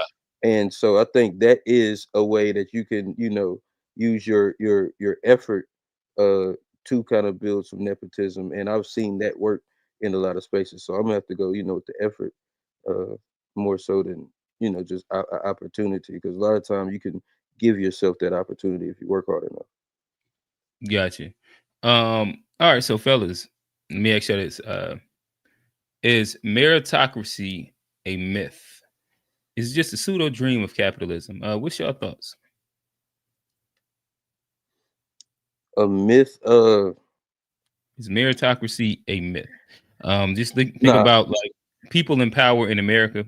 How often is true merit actually rewarded, especially at the higher levels? Is this like a thing that is, or are we going kind of like lend itself to like some nepotism? We just talked about networking, where these aren't merit-based systems. These are relationship systems in general, where, I guess you would use like the word nepotism. What's your thoughts, Johnny? Sound like you want to jump off first. I mean, I think there's some truth in meritocracy, because I think you can. I think a big skill is getting people to like you and selling yourself, and I think that is a way that makes America a meritocracy. Even if we flip it But and like, that wouldn't be like, that's the opposite of a meritocracy. but no, Still. a person like Trump, still his merit is what got him president. He had the opportunity, but there's a lot of rich people who don't become president. I think like his I skill. think a lot of people would like they would not argue his merit, not his merit per se. They would argue the exact opposite for Trump, like how he got his success, how like all the opportunities that came to him that were kind of given to him. On the outside, it looks like that, but if you actually listen to him and you know what he's doing, he's a very shrewd and cunning, witty person who I think he has worked his way to that top, because he was an outsider. And I not that I'm like Trump all that much, but I'm just saying there are ways in America that you can use that merit works, and like political skill is a merit and a skill that you can learn, and it is rewarded. There are a lot of skills in networking, it's rewarded. There are a lot of things in America based off your merit and your But I guess like if the merit is getting votes, then sure. But networking is not like when people speak of merit, this is like networking isn't like a specific, like that's kind of like the anti-merit rule right there. Like, and like I understand that you're using networking as a skill, but generally speaking, the idea of merit would be like if you don't have to you don't have to network to be able to get the job. Gotta be the best at what you do. You just have to be the best at it. Yeah, and that's something like what you're saying is the anti-networking thing, not networking, anti-merit thing, which is networking. And again, I understand how like you're framing it, but specific to a meritocracy, networking shouldn't matter because it's based on like you're a car salesman. So like it's sales is the closest thing to meritocracy, in my opinion, in the corporate world. I could. And, Like, and I'm coming yes. from a sales point of view, as far as like I see people work their way up through just being a good communicator, a good relationship builder, and stuff like that. And I think and getting results though, ultimately, And like getting results. you got to It's get the results. results. You But got to that's have the the thing. results. You But can't you be don't the have to nigga out have- there talking to everybody without no deals. Yeah, but you don't have to have $1 million to have $1 million smile, or to have like 100%. something that you can market though. And that's all I'm saying. No, but still, if you can sell, that in itself is the skill. So it don't matter how good, like you get the job, you're gonna keep the job if you sell great no matter what. And it's an objective. It's an objective skill. It's not a guess if you sold it or not. How many did you close? You know what I'm saying? Like gross. It very much. This is the number, which makes it more of a. It's like you ran 10 seconds, 11 seconds, and 12 seconds. First, second, third. You know what I'm saying? This nigga had X amount of commission. This nigga X, they go in the President's Club. You know what I'm saying? Like merit, like based off of the results. How you get your results is, everybody's got their recipe for success. But that to me, like with sales, is like maybe your style is being a people person. Maybe my style is not maybe a people person, but I just get after it crazy. I'm a workaholic and I close as many deals as you. We got two different approaches, but because of our results, we'll probably see more opportunities because we the 1 and 2 top of the shit here. We can kind of do what we want. We're not the same, but our merit gives us privileges. You know what I'm saying? Yeah, and I guess like you said, sales is probably the closest thing that we have to a meritocracy in America. Sports. That might be, but sports. If you good, not, you're good. That's very That's false. true too. It's not always the case. Yeah, it's true. Yeah, you gotta, your coach gotta like you. That is a fact. Win. Yeah, no, it's sports is almost mainly opportunity. That's it, like almost every level as well. Like the politics, and again, I only speak about basketball because ain't nobody keeping LeBron on the bench, bro. I don't care what kind of politics. Generally, like LeBron is a outlier example. Yeah, like, ain't nobody keeping like most people on the bench. Yes, they are. Like you got to actually play like. So, do you think that, for example, like you can name like 17 to 20 NBA players that are 28 right now that are forced to play overseas just because of the NBA is doing like the younger player thing. And so like that's like what they're focused on. It's not because they're not better than the kids that's 18 that won't play until they're 22. That's just going to get stuck in the G League and have them on the two-way.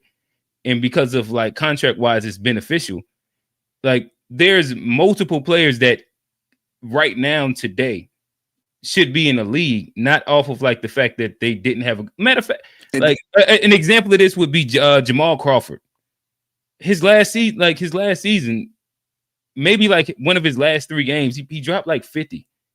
Next year, he didn't get in the league.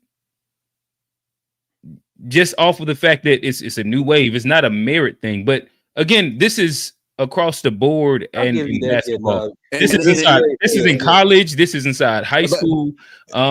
This is in the NBA. Where if you flip it though? What if you flip it?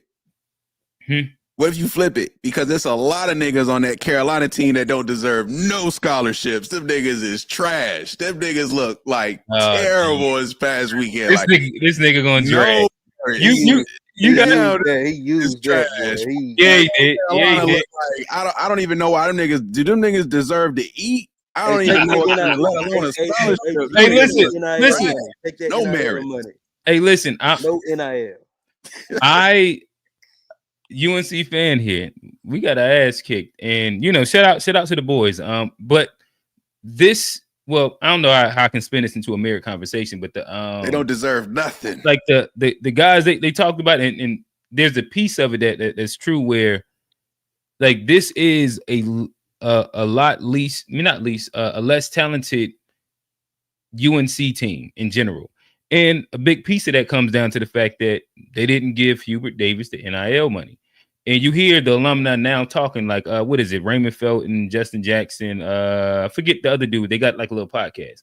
And like they outright said, the best Tar Heel of all time. and I fuck with Rashad, but he's on Gilbert Arenas. He's not on that one, Yeah. but I forget Benson Pinson. There you go. Theo Pinson. Yeah. In which like they outlined the fact that they're all going to get together. He named like the Michael Jordans down, Vince Carter's down the line, and to make sure that they actually have the budget for the NIL, because of this year they swung and missed, especially on bigs, in which it killed them. Like Duke, them boys, they're paying out. And if we talk about merit versus what opportunity in general, Duke, like one great, good ass team. Y'all could start a group that's nobody smaller than 6'6", big, huge. But as well, going into that, like Isaiah Evans, to me, that's a great example of merit versus opportunity.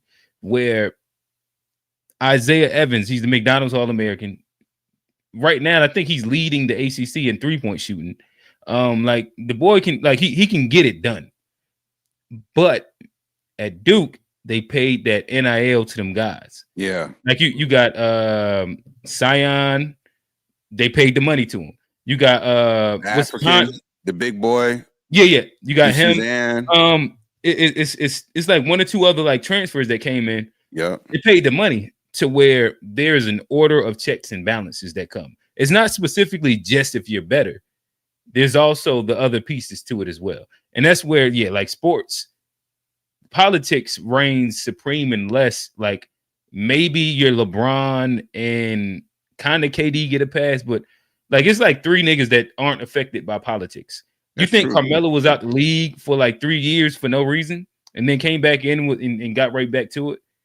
It was the politics. Dude could still play. I mean, Luka got traded, circling back to the beginning, right? Yeah. Like best player on the team. Got up off his ass. Carried you.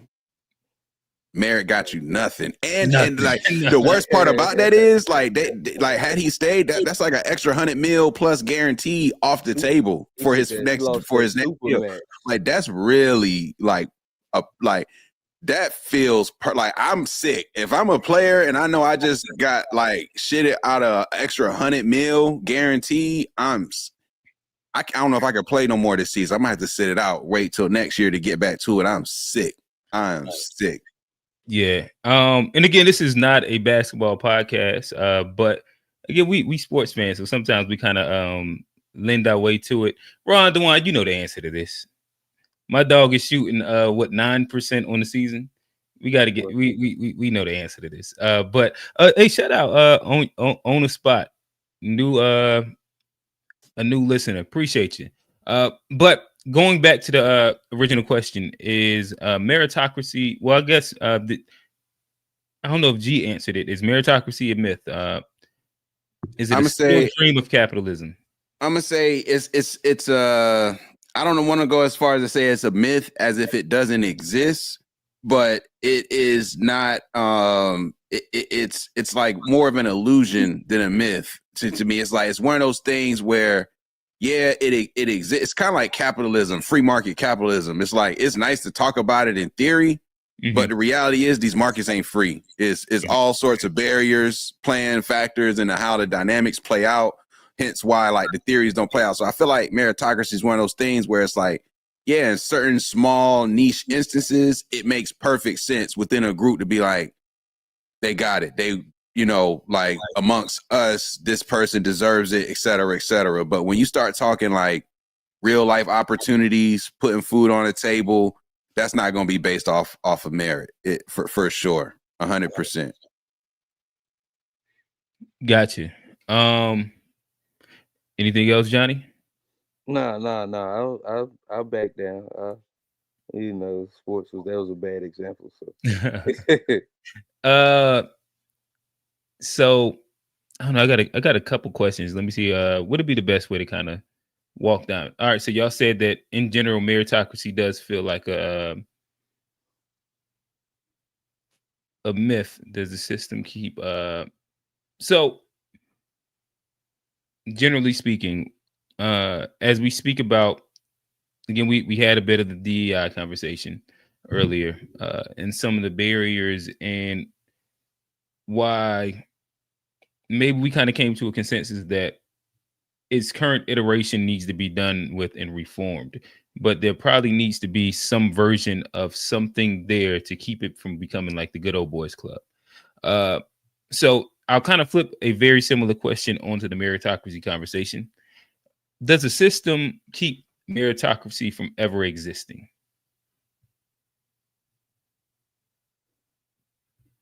I think, but like you say, like G kind of ended it at the end. I think it makes it hard, for the to reach the top.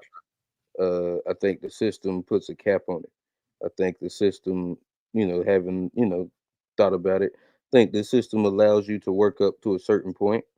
It gives you a little bit of a leash, but then comes a point where no matter how hard you work, if you ain't, you know, the preferred, there's gonna be a cap. There's gonna be, a glass ceiling. So uh I definitely think that's whether we want to call it the big brother or the capitalism, white supremacy. I think there's something in this country that, keeps people from it being a true meritocracy and keep people from really reaching their true potential a lot of times.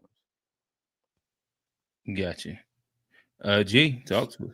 Yeah, I think I do agree with that. Like, like the system of America is so, it's just such a gangster place. It's not based off of merit. It's based off of, this is mine. You know what I'm saying? Like, that's the merit. Like, come get it back. Like, I took this from you. It's mine now. So I deserve it. Like, that's the meritocracy that exists in America. Strong, like, strength, conquering. Like, that's why Trump is on one right now. He is trying to conquer every piece of whatever he can add to America. The Gulf of America coming. Got Greenland coming, Canada coming. Got, man. He said that's gonna be a whole state. Panama Canal. I think he might want Gaza too now. Yeah, gonna turn that to the Riviera, man. That's the real American way. So it's not really based off of accomplishments. It's capitalism at its core is all, it's the gift and the curse. It's why somebody who doesn't have much can have the perfect idea at the perfect time and be out of here forever, right? Like a Mark Zuckerberg, if you will. Just random idea, took the idea of social media to the next level, and now it's like out of here. He's not the first person to come up with social media. He didn't invent networking. Some might even say that those twins that was rowing them boats might even thought of it. You know what I'm saying? So yeah, it's not always about merit. First, don't just because you first to it don't mean you're gonna be the one with the best outcome. Like, that's just not how it goes. You know what I'm saying? So the system is the system. America's ruthless. America is more of an art than a science. It's about timing. It's about relationships, and it's about your will to put your foot on somebody's neck. And that's the merit you got to have to really be successful here. Okay. And so I guess like y'all answered inside a way, but if I was to redirect it, and then after this I'll kind of move on. But when we talk about the people in power, or people that are trying to change classes, better yet, minorities trying to change classes, and framing that in a sense of meritocracy, that's often sold to us, whether you're Black, Indian, Asian, XYZ. If you work hard enough, it'll happen for you. You can, be the president, like whatever you want to say.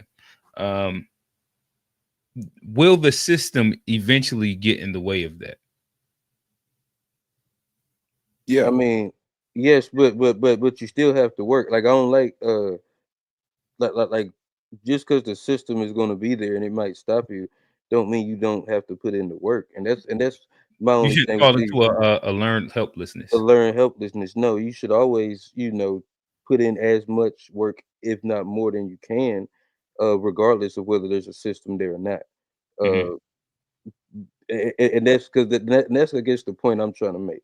Is because we can say there's a system and you can do all this hard work and you're never gonna make it. Then what why wake up and go to work the next day if that's the case? There has to be something that we're working for. There has to be some kind of, motivation for us to, push forward. And it's not impossible. There are that 14 to 16% of people who do, you know, change, transition classes. So I don't want to say there's the system's going to stop you, because it might not stop you. And then there is, a way that you can continue to work, and there's people that have made it. So you got to do both, whether there is a system or not. You got to put that work in. Mm-hmm. Okay. All right. So let me throw y'all this one. It's kind of a two-part, but one part at the same time. Do people with privilege or are people with privilege more likely to attribute their success to merit and discount their advantage? And I don't know if Johnny was saying this earlier. I might have misunderstood him. Are less successful people that way because of a lack of effort and talent?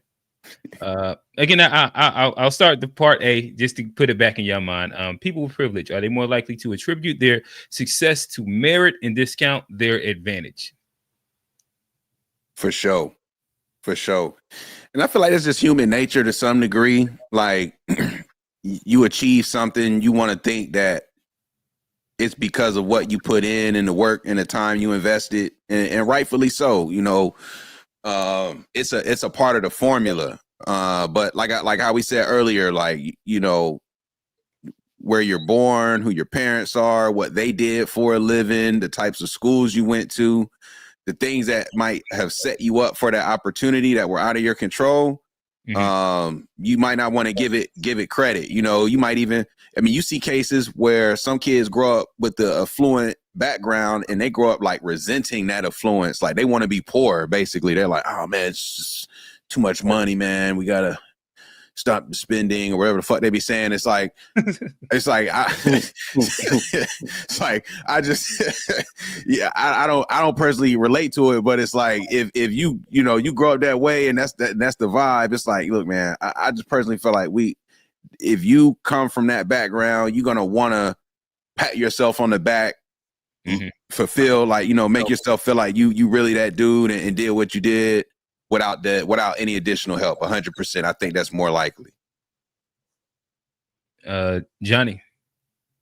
Yeah, and I think, once people get there, people are always gonna cap and make it seem like it's more than what it is. So I think they're gonna always talk about, of course, I did it, I got here. They're not gonna want to feel like they got nothing for free. So people are always gonna try to say that they worked even if they didn't. You see it in American history, people taking credit for what other people did. So of course they gonna say it's their merit, and whether it was theirs or somebody else's. When you say a lot of people taking credit for what other people did, what do you mean by that? There's a lot of Who do that?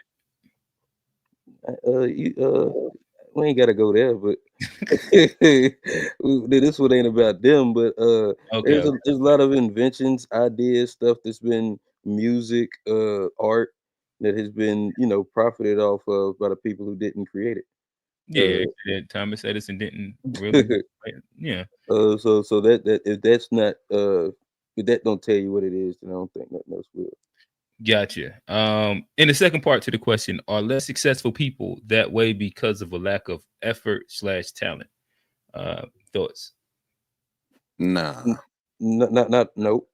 Not this time, Johnny. Okay. No, not. I don't say. I mean, there are some people that are where they deserve, but I think it's not for the majority of the cases. I think it's more situational or circumstantial versus character. But there are some people that are where they're supposed to be because of what they deserve, but not the majority. Okay. Okay, and we're gonna start bringing up a couple. We got a couple. See, right now, this is where I have to always kind of watch my wording because y'all catch me with a pause every week. But, we got a few in the back, so I'm gonna start bringing them up. But as I do that, I'll ask y'all this question: is meritocracy ideal and possible? What is your thoughts? Is it ideal for America to work as a meritocracy, or do you want to actually put your family on sometimes when you own your business? Yeah, I don't think it's. I don't know if meritocracy is the ideal model, because some people are so high achievers. That's just what they need to fucking do. Stay doing that. Don't go to the no, you are the best at doing what you do. Like that doesn't need to then take you away from that. Like I like the idea of that comparative advantage sometimes. If you know, because it's like, just because you did so well don't mean you need to become the manager is the point, or the coach of the team. It's like, actually sometimes the 15th person on the bench ends up being the best coach because they have a different perspective of the team and the relatability to the team, and it develops a different skill set than being the alpha on the team. So merit, I don't think is necessarily the best system even. But I do think it has its places, and it shouldn't just be like poo-pooed as like not valuable. Johnny? Yeah, I agree. I think it should be part of the system, but I think there should also be I mean, especially as Black people get more successful, we would want the ability to, you know, pass our wealth down generation and our talents down to our kids and our next generation. So I think that should be allowed in certain situations. I don't think it's necessarily a bad thing. We cheer LeBron and Bronny on. So I don't think that's necessarily a wrong thing, but I think there are situations, and I think there are certain systems where merit is the best way to go, but I don't think it should be just a universal, you know, rule of law necessarily. Okay. Gotcha. All right. So yeah, we got a few in the back. So I'm gonna start bringing up. I believe this might be a new one to the show. The name says Jack Link.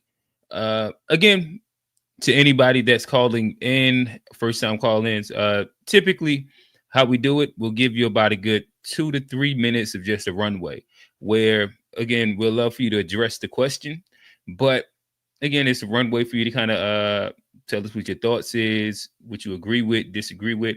Again, the main question in general for today is, can meritocracy save us?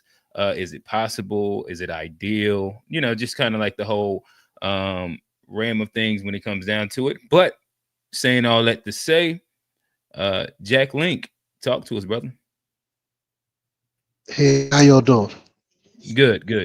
What up? That's a very difficult question, but I'm gonna answer it as simply as I can. As far as the Black perspective, because essentially, fuck everybody else. That's my position in life. Okay. Black first. Look, I just shared a link with you guys, and I think when you talk about issues of success, you have to look at things from a numbers point of view.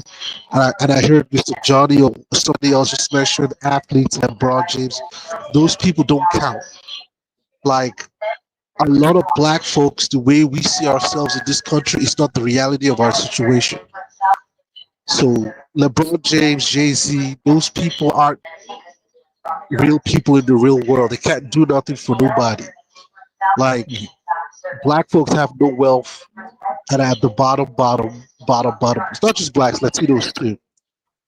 So if you scroll down, you see that's a table, right? It breaks it down by the wealth components, real estate, uh, corporate equities, other assets, just cash on hand. Okay, thank you. Thanks for bringing it up. Um, and everything. So you see the Black side, you see the white side, Black, you see Hispanic, you see other. If you can zoom in a little bit, because if you can zoom in on the table, so we can get it like proper numbers. Focus on the black and white. Zoom in. That's good enough. That's perfect. So you can see the real estate. Whites are like 37 trillion. My bad. There's no way Blacks can catch up to that mathematically. If you adjust the date, and I don't want you to do that now, but you can do that on your leisure time. You see that white people, and I know this is all white people, it's concentrated at the top, and we'll talk about that later. White people had in 2022, white people had $31 trillion in real estate alone, just real estate alone.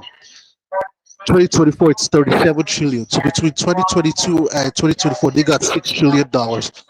There are millions and wholesale masses of black people that this is the first time in their life that they've ever seen that chart. They live in the country, they don't know who they are, where they stand in the country, and it's because a lot of us look at ourselves through hip hop and sports. Let me put it this way: there is only about 300 NBA players, and as for the NFL, black guys, it's like 200 and something, right? Let's say like under 1,000. Really, it's under 800 people. You get what I'm saying? Mhm. There are 85 million white homes, home man and woman, right? 85 million white homes. The 1% of white families have a net worth of $15 million or more. So what's 1% of 85 million? That's 850,000 white families have a net worth of $15 million or more. Your phone's kind of messing up a little bit. But no, I understand and get what you're saying. In which again, it sounds like you're not on the side of believing that meritocracy has any relevance or is real inside any capacity, just given the built-in issues and situations with it. Ron Dwan, you just dropped off. I was about to bring you up, but we do have another one in the back. Jack Link, stay back. Again, we continue the show and we bring everybody back up. So yeah, appreciate your commentary. Again, bringing another new one up to the stage. I believe this is new. Quincy, again, same difference. I love for you to address the question, but give you about a good 2-3 minutes where you got runway to speak through whether you have agreements with us, with the panel, but in general, we're talking about meritocracy in the black community, meritocracy in America. Can it save us? Is this like a fallacy? Is it a myth? Is it ideal? I don't know, brother. Talk to us. Yeah, what's up? Can y'all hear me fine? Yep. Right. Hey, so this is my first time calling in. I think with Kamu and some Mexican guy a while back. I'm not sure if y'all remember that. Okay, yeah. I Yeah. remember. You had your camera on Way last back time, right? Nah, I never had my camera on, man. I like to stay Oh, low okay. key. You incognito with it. Okay. Yeah. So I just took a couple of notes listening to y'all, man. Okay. Now just to address the main point, the main topic, I think in a fair world, a meritocracy could save us, but human nature will always interfere with that. So, I mean, I think it's a pipe dream to live in a meritocracy society. So you kind of got to deal with reality. So follow this example I got real quick. Okay. Imagine a white dude slap a black dude, and he says, "Hey, look, to make it up to you, man, I'm gonna take you to dinner. My bad, right?" He gets to dinner, and it's a black dude and a white woman at the table. All right, cool. He ain't tripping. Then it's a Mexican at the table too. Then it's an Indian at the table. Then it's gay. Then there's gay white men at the table. Then then suddenly the tab gets bigger and bigger and bigger when he really intended just to make it right with this one black dude, right? Mm-hmm. That's an effect of what affirmative action has become. And so I think So what really happened quickly, was inside the that tab got example too that you big gave, because yeah, in the example you gave, yeah. so he smacked all those people. Like he just was like out smacking people, and he No. was just inviting them to Well, dinner. hold on. Well, he may have, but in this scenario, he was the dinner was supposed to be to atone for him smacking the black dude specifically, But but then we found everybody out he else was just smacking showed up. everybody. Oh, all Well, right. true, but they could work out their own dinner to Yeah. get it right. They could work out their own, but They this need is their supposed to own be for the steak, brother. surf and turf. I got you. Right. They can get on their own tab, but pretty much the tab got too big. And I think with DEI, what happened was the tab got too big, and white dudes like just to hell with everything. Everybody lead a whole damn table, right? Mm-hmm. Now, what that does do is present an opportunity where we can go back to the table if our black representatives do it, which I doubt it, but we can go back to them and say, look, let's try to do this one more time. Anything that's meant to be for us is for Black Americans African Americans, Negroes, whatever the name is, but it's for us specifically.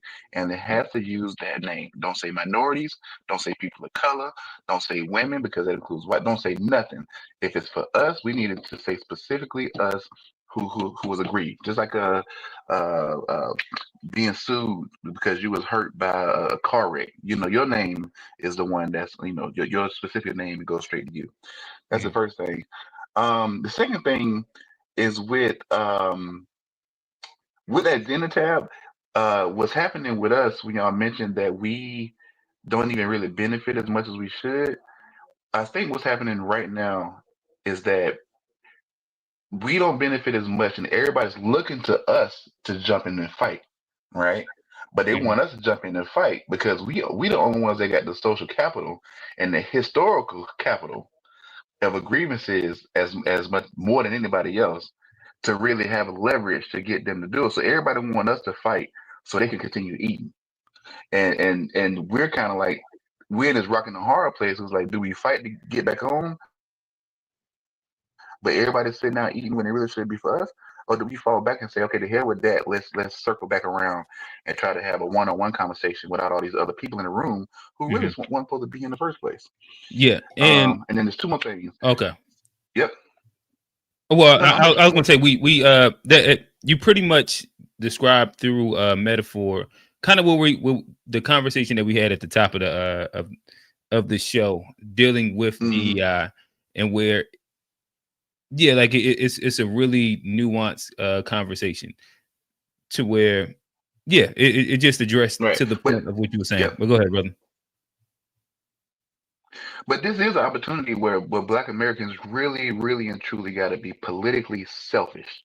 Like, the hell with the kumbaya, the hell with trying to seem like we the spirit and the moral fabric of the society. The hell with that. Like, we've been doing that for so long, and all it's done is everybody come to this country and leapfrog right on over us.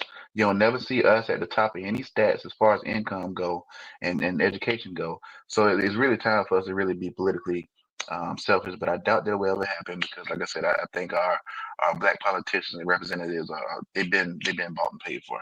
Gotcha. Quincy, about 45 more seconds. Okay, so two more things real quick. Even when it comes to DEI initiatives, the George Floyds of the world, the regular brothers in the hood, they don't even benefit from that. That be us dude like white collar guys, the white collar Black folks who get those opportunities. But your George Floyds of the world who just out there, you know, living a hard life or whatever, they don't even get a piece of that DEI. Which goes to my last thing. Y'all was speaking earlier about trying to differentiate between reparations and DEI or affirmative action, right? And I think for me, reparations, like going back to George Floyd would benefit from reparations, but he wouldn't benefit from DEI. So like for me, like my understanding is reparations, everyone gets it regardless of, you know, your stature, where you work at, no matter what, because it's based on your lineage or what happened to you. We're giving it to everybody within that demographic. Whereas DEI is more like in the professional sector or in schools, saying that, hey, if you apply for a job or if you want to go get admitted to a certain school, then that's for that sector or group within our group. But that doesn't really trickle down to like the blue collar workers or everybody else. So I think like that's kind of how I see the difference between the two and whatnot. So that was all I had to say, man. Thank you. Gotcha. It's exclusionary within like the racial group still, and the other one is like, you know, broaden. I got you. All right. So again, stick around. We're gonna kind of have a group conversation in a second. But appreciate the commentary. Very, very insightful. Got another one. This might be a second time on the show. I believe that he's did a music. Well, this is the first time on Unpacked, actually. I think he did like a To Be Fair live before. But we have our brother Ron Dwan. Talk to us. What's going on? What's happening, gang, man? It's a lot of points right here to unpack on this. But you know, I was having some conversations in the chat with some people, and I just want to clarify that what's to be understood about that when I said something about reparations. I'm not talking about exactly what we were going through pre-60s, where it was forced by the government, but more you know, voluntary and I made the likeness to, you know, what other communities do. There's a Chinatown in every city, in every major city. There's, you know, the Arab community shops with each other. The Hispanic communities shop with each other. They build businesses with each other and create an infrastructure on their own, so that they're not begging, you know, the dominant society for a piece of their pie so much. Yeah, we have to work within that system, but we have to do a whole lot more work on ourselves and our own infrastructure. You know what I'm saying? So that's to clear that up. As for what Johnny was talking about as far as merit, you know, of course the Bronny thing was a joke. You know, that's the point. He said himself, we want to create businesses and create opportunities to pass to our kids. So wouldn't you think the dominant society is going to do the same thing? So we can't really, you know, cry about it. Like, you got to just look at it for what it is. There's never in the history of man been a meritocracy society. Not one. That's not how human nature is. So we got to understand the cards that we playing with and just, you know, and play our hand, get our shit together, get community, and get a vision. You see what I'm saying? So, but yeah, it was a lot. So I'm not sure where the conversation went after that, but yeah, guys. Oh, no. So, you know, I'm always with you guys. You know what I'm saying? I'll be in the background, you know what I mean, out here in Raleigh. So, you know, I'm with y'all. Appreciate it. I got G. He close enough to you. They say that I see the Bulls hat. Yeah, they say Durham is Raleigh proper. I don't know. Oh, nigga. Man, don't let him come. Yeah, he trying to gas it. I'm not gonna let him do it right now. Don't let him divide and conquer. You know, I'm not gonna let him do it right now.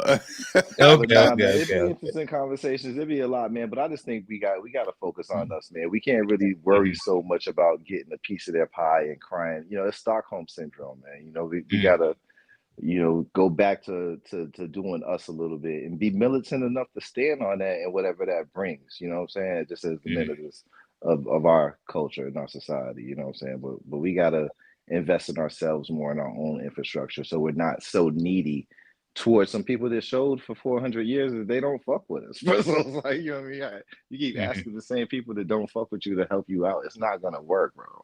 So I'm going to sit back and enjoy the rest of the show, gentlemen. I appreciate you. Again, same thing I told them. We'll probably have a group conversation in a second. But again, we appreciate the commentary, the comments as well. Insightful POV. Appreciate it, bro. And again, this is the favorite to the show. You know, you're gonna tap in every week. Talk to us. What's happening, everybody? Peace, brothers.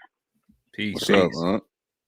Yo, I feel like everybody kind of get upset about, you know, if you own a business or you know, like lawyers. Lawyer, you know, they have a firm, right? And their child goes to law school. Their child might not be the brightest, but he brings them in and makes them a partner, right? But he makes them a partner now. He went to a big school and he has, you know, the Harvard or whatever diploma and all this stuff, but he hasn't shown himself. But, you know, he still gets the opportunity because of who his father was. Now, there's nothing wrong with you doing that because, you know, maybe he might pan out to be a great lawyer or something one day or whatever. But, you know, it's just, you know, people get mad that you see certain people pass things down to their kids. Everything isn't always off of the sweat off your brow. And there's nothing wrong with you doing that. And that's just doing nothing but just generational wealth. You're continuing that on, you know, and that's the key thing that all of us work for, is to pass things down to the next generation. And if you sit and everything, I see it all the time where a person works hard at this, that, whatever. To be honest with you, America and or businesses, they love workhorses. And sometimes a workhorse not going to get no further than they just go put more work on that person, put more work on, because they need people to work like that. Everybody's not going to work as good as you, so they don't want to push you up and not have someone to do the work that you're doing. So they kind of walk around you and creep around you and tell you reasons why you might not get advanced. But they need you in that position because no one else except you or maybe a couple of others can do that job. And even if you was to go up to management, you can't force no one to work the way you work. You can only work. So they kind of use you as a workhorse. So you know what I'm saying? It's not always off of the greatest worker gonna get the bestest. No, sometimes the greatest worker just gonna get more work put on them. That's how I see it. You know, and it happens all the time. Yeah, meritocracy have you out there Stressed. stressed and overworked for sure. We got it. All right, you kind of know we gonna bring everybody back up in a second. We got another one in the back.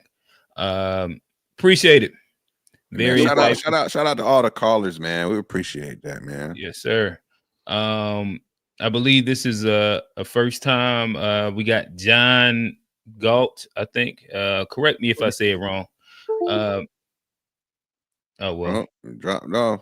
Yeah, we did have him, but wait, was he on here before? That name sounded familiar. Maybe I don't know. How about to say if we hear his voice, we'll kind of see. Look like the back chat popping a little bit too. He just joined back again.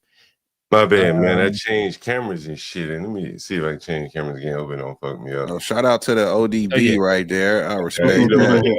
I leave it right there. Yeah. Most people don't catch that. No, I like that. You know what that is? Do you know what that is? By the way, album. Nah, you did on well, I don't know if it's still there, but on the corner of Putnam and Franklin in Brooklyn.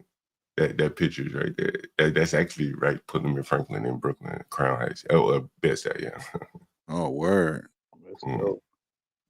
Got you. Talk to us, brother. Again, we're talking about meritocracy. Is meritocracy a myth? Is it ideal? Is it possible? Can it help Black men? Well, that's a question we're gonna get to in a second. John, did I say it right? Galt, talk to us. Yeah, the urban landlord, it looks like. That is correct. I'm putting my other camera. Oh, he popped out. Maybe he was on here before. I think he was on. I think I think he's from DC, if I remember. Yeah, I believe we talked to him before. All right, but all right, so switching cameras and shit, and I don't know. I'll leave it alone. Okay. Anyway. All right. Well, nevertheless, we here to listen. Talk to us, brother. Man, I think of course, meritocracy works. You know what I'm saying? You don't want someone that's not competent flying your plane. Most of you probably watch football, basketball. You want the best man up out there. When he get hurt, you want the next best man up. I don't know where this is coming from. That we don't want the best. Hell, we tell our children to try to be the best. Presumably, we try to be the best at what we're doing. It seems to be some kind of propaganda. Convince people, that they don't need the best for themselves. They don't need meritocracy. Do you think the best typically get those positions? I mean, in the cases where it really matters, right? Like, if you're looking to get your house fixed, if you're looking for a plumber or somebody like that, an HVAC guy, it only takes hiring the wrong man once, somebody incompetent once, and you ain't hiring him no more. So ultimately, in the long run, merit does win out. The guy that knows what he's doing, he's gonna be able to prosper. So do you think that? So you gave like an example of like skilled labor, in which I imagine with that, especially like task oriented positions and jobs, being able to accomplish the job or task at a high level and a high rate quickly probably is like hyper beneficial. When we get into like whether we're talking about like the corporate world, once we start talking about doing things that help you move different socioeconomic ladders and the positions and places in which we tend to see, oftentimes people might ascribe different versions of whether we're saying like nepotism, networking, XYZ, where it's not specifically not networking, but merit based. The most skilled person doesn't necessarily always get the job. Do you see any truth in that, or pretty much do you believe that typically the most skilled, most talented person will always win out at the end? I mean, if you're a cog in a wheel, right? You may not need the most skilled person. Like I had a guy that was working for me. He's very skilled, but those people are difficult to deal with. If you watch sports, for instance, remember when Deion Sanders went to the 49ers? The nigga wouldn't even go in the huddle. But he was good enough, you tolerate that shit, right? You wouldn't tolerate it out of the other 10 people. Maybe they would go into the hole anyway. But you can tolerate it for a short period of time, then you got to move on, right? And so sometimes you just need somebody that's a better fit that may not be, as good as the other guy, but cohesively, teamwork wise, you're going to get farther with him. And so, it's a balance, it's really a balance, Okay. Yeah, no, again, you got about another minute. You got a runway and to talk to us. Agree, disagree with any points or elaborate more. We listening. Oh, no, I was just listening to you guys. Just came up, have a little back and forth, whatever. Okay, gotcha. All right, so with that said, I'll start adding everybody up to the stage. Did we get? Well, we got one more that just popped in. So before I do that, let me bring him up. Again, stay. We're gonna have a full group conversation in a second. But appreciate the insight.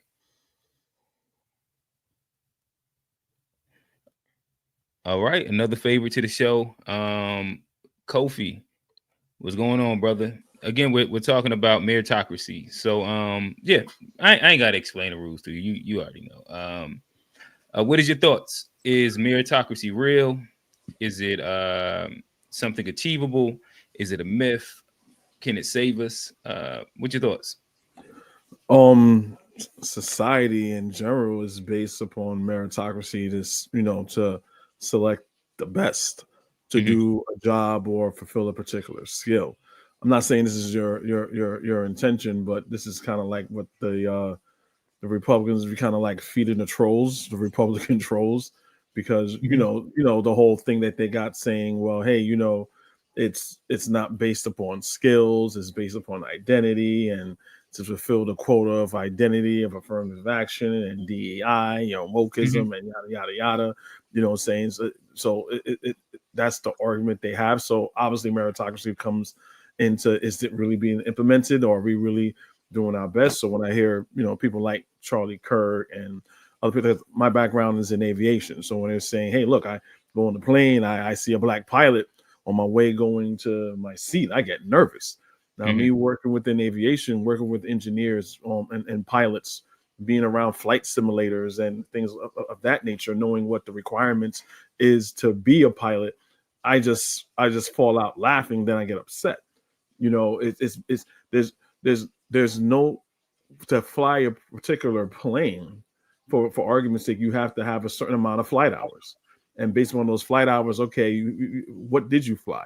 What type of plane did you fly for how long to make those flight hours? So if you're flying, well, you know what? I flew an Airbus 360, right? And you're going for Delta, who probably has Boeings or whatever. Okay, that's cool, whatever. But it's based upon your flight hours. When you go to the flight simulator, they don't grade you on a curve. It's not a different flight simulator or anything like that. So if they say, hey, look, to work with this company, you're going to need you can pull a number out of my head, you're going to need 1,100 flight hours. Some companies, when I used to work for airline, they'll say, okay, FAA says you need 11 flight hours. You know what? We're going to require 15. So in airlines that I work for, they always wanted a little bit more so they could get the best. So when we have people, I mean, everyone's not familiar with how the airline industry works, but when it comes to a lot of things, there's no such thing as, well, this person got this job just simply for the fact because they're black. Oh, this is affirmative action hire, or this person only got in this particular college because they're black. They're taking the same test that all the other people are taking. When they get that master's or doctorate, it don't say DEI on master's degree or doctorate. So I kind of find it, kind of like silly in a way, but it's a conversation that needs to be had. So that's pretty much how. Yeah, I'm guessing. I bet you probably didn't catch the beginning part of this conversation, did you? Probably not. No, I did not. Yeah, we in which we kind of walked through the idea of how DEI, and we intro this through DEI.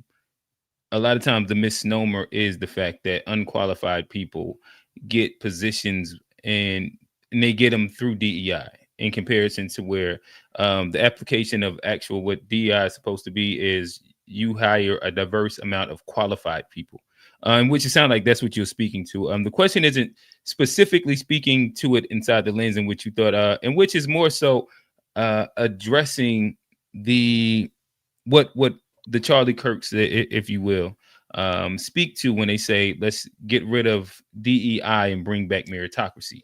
And then the idea is that has meritocracy on its face ever really existed in America?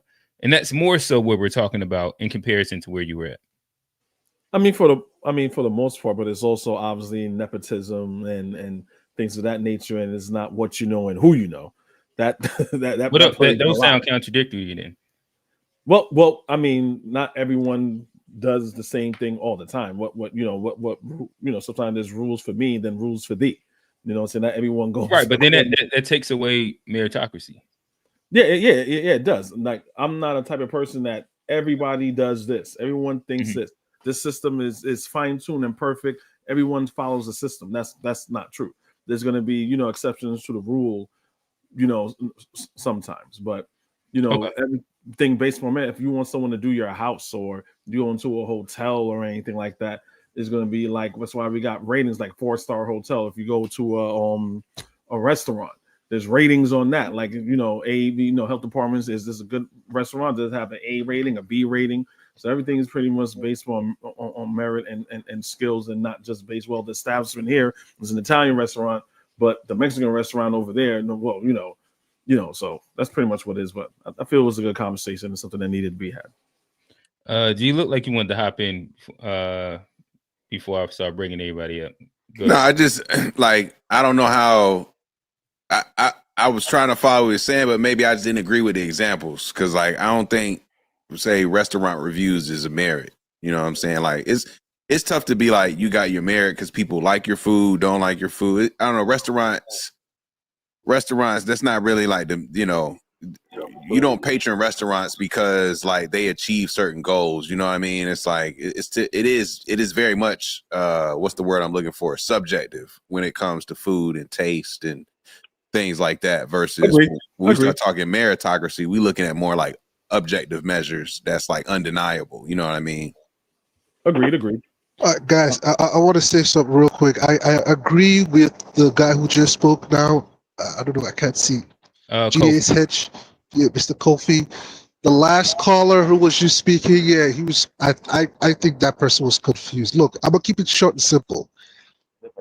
As far as the meritocracy question, you have to ask what time frame are we talking about? As far as Black people or America in general. Right now we're talking current day.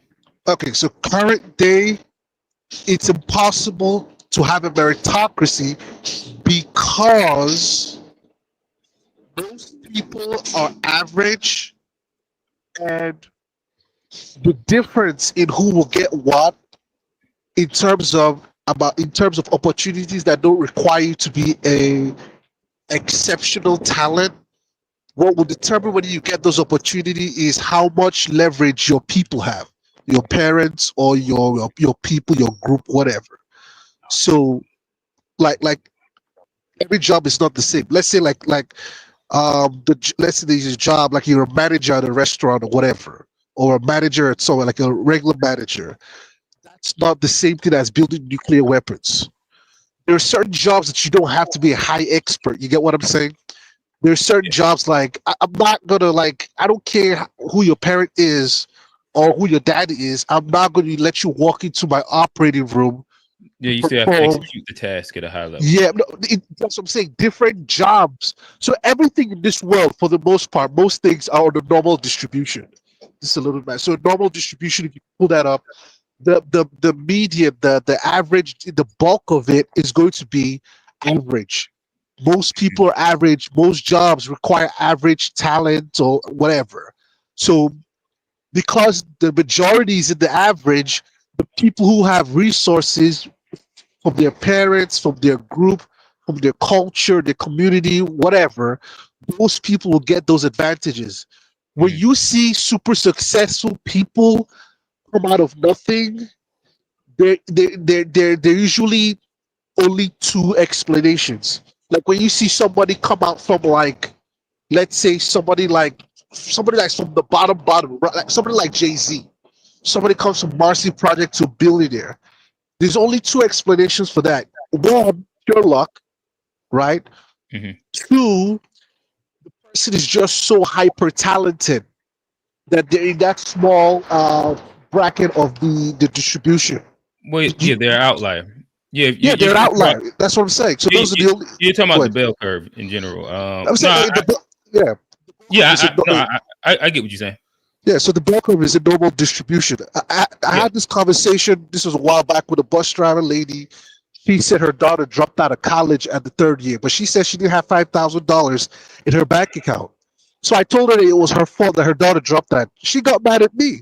She was like, she was really confused because a lot of people are uneducated, so you have to help them out. She was like, "What do you mean? It's my fault that she dropped out of college?" I told her, "Look, lady, most people are average, right? On a normal distribution. I used the NBA for example. Average height in the NBA is 6'8". The average height of NCAA Division One is 6'4". Only 0.4% of high school varsity kids even make it into NCAA Division One. But only 15% of the men in the United States are over 6 foot. So you can't coach genetics. You're breaking up. We can't hear you, brother. Hold on. So what I'm saying is you can't coach genetics. Did you hear all those height stats I just gave? A guy like Iverson, who's like 6'1", 6 something, he's an outlier, like you said.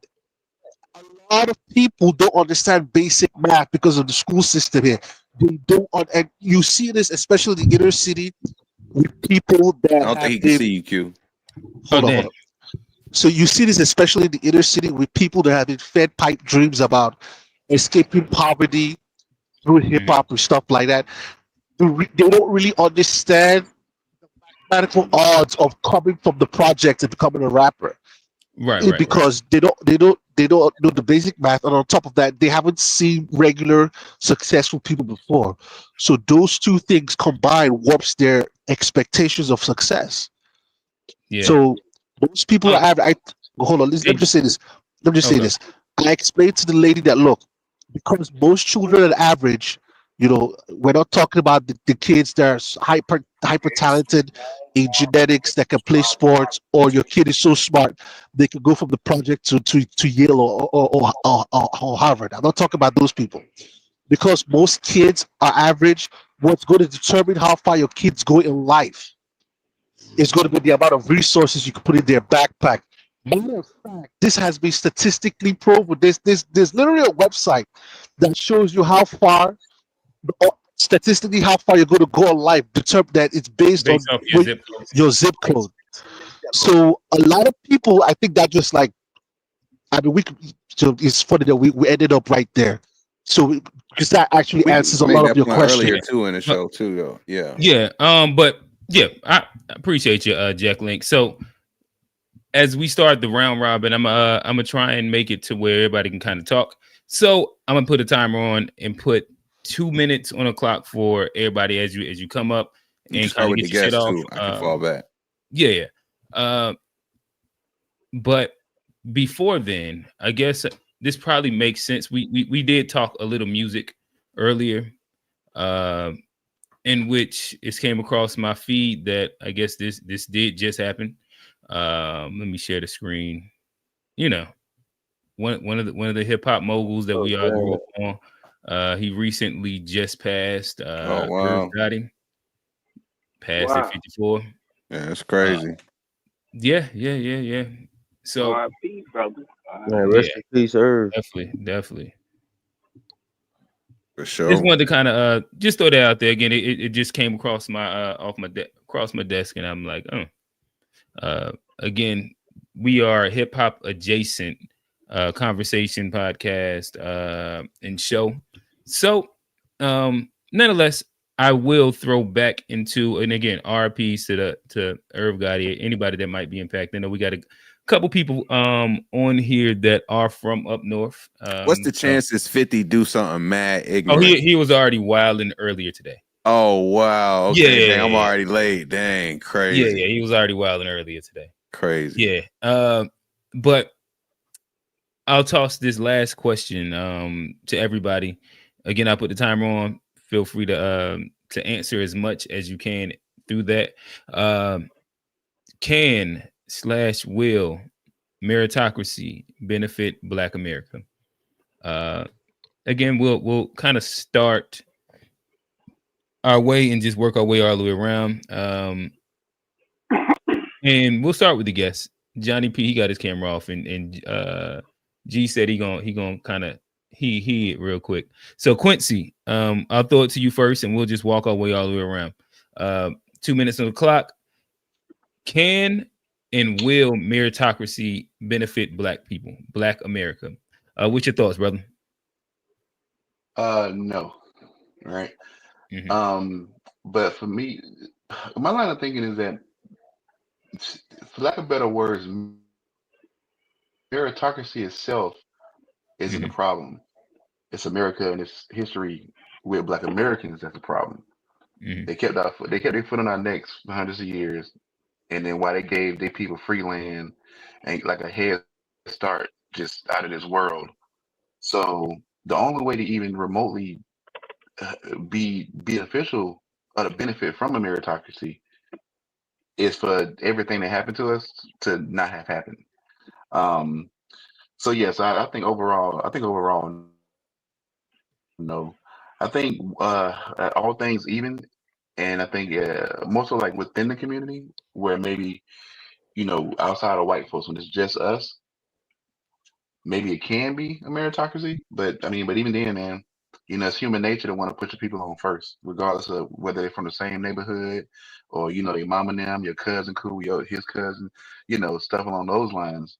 So, I think we just kind of been put in a weird, real rock and a hard place where, like I said, I think this is a pipe dream just to want to be or to think that we can benefit from a meritocracy given the circumstances. Now, under different circumstances, yeah, but not under our circumstances. I don't think so. Okay, so in essence, you don't believe that the system would allow Black meritocracy to be successful in America? Right, like we just like we don't even have the power to even 15 seconds stand like next, okay, yeah. So like we don't even have the power or the powerful people enough to even stand and push back against or be in the room to when say if a white person said, hey, nah, we don't want that person because of X, Y, and Z. Where's the Black man or the Black woman to stand up and say it with equal power? No, we're going to consider to hire them, or no, we're going to consider. We don't even have enough people, or even enough people in power to even push back, even if it's just a standard meeting. We just don't have enough, even not at this point in time. Gotcha. I'm tossing it to you. Yeah, I feel like question, or you got it. You can repeat the question, and I'll come. Okay. Can/will meritocracy benefit Black America? No, I don't know if it will, but I really don't think it will. You know what I'm saying? Because it's like this right here. Look at all the inventions that we invented and things that they took from us. Now, we would be much further along if they didn't steal everything from us. And if that money from that right there, imagine at this point in time, how many Black billionaires you would have. You would have it would be a lot more going on, and no matter what, they're gonna keep stealing from us because that's just what they do. As the last gentleman was saying, we don't have any power. Every time you turn around, somebody have a gun. How many snacks factories do we own? We don't have anything. You want to go to war with people that actually love war, but you don't have artillery to fight against them. Everybody want change and things, but nobody wants the pain that comes with change. And a meritocracy is just it's to me it's crazy. It's crazy to think that's gonna happen for us because and everybody want reparations and things like this. Look at what all the stuff they taking. They took welfare away from their own people. It wasn't us that was really on there and things of that nature. It was more of them that they hurt than anybody. What they care about is the elite and rich. They don't care about nothing else or nobody else far and nobody doing anything. They don't care about how good you work or whatever. You can see the man sit on TV and basically said all he wanted was, good white people to have him jobs. And it's the president talking. So what makes you think? That's why I'm like, I love the thought of reparations. I love the thought of reparations, but I don't think it's ever going to happen because if they don't care about taking stuff from their own people, the ones that voted for them and stuff, why would they give us anything? And until we get together and build something our own self, we're never going to have anything. That's how I feel. Got you. John Galt, talk to us, brother.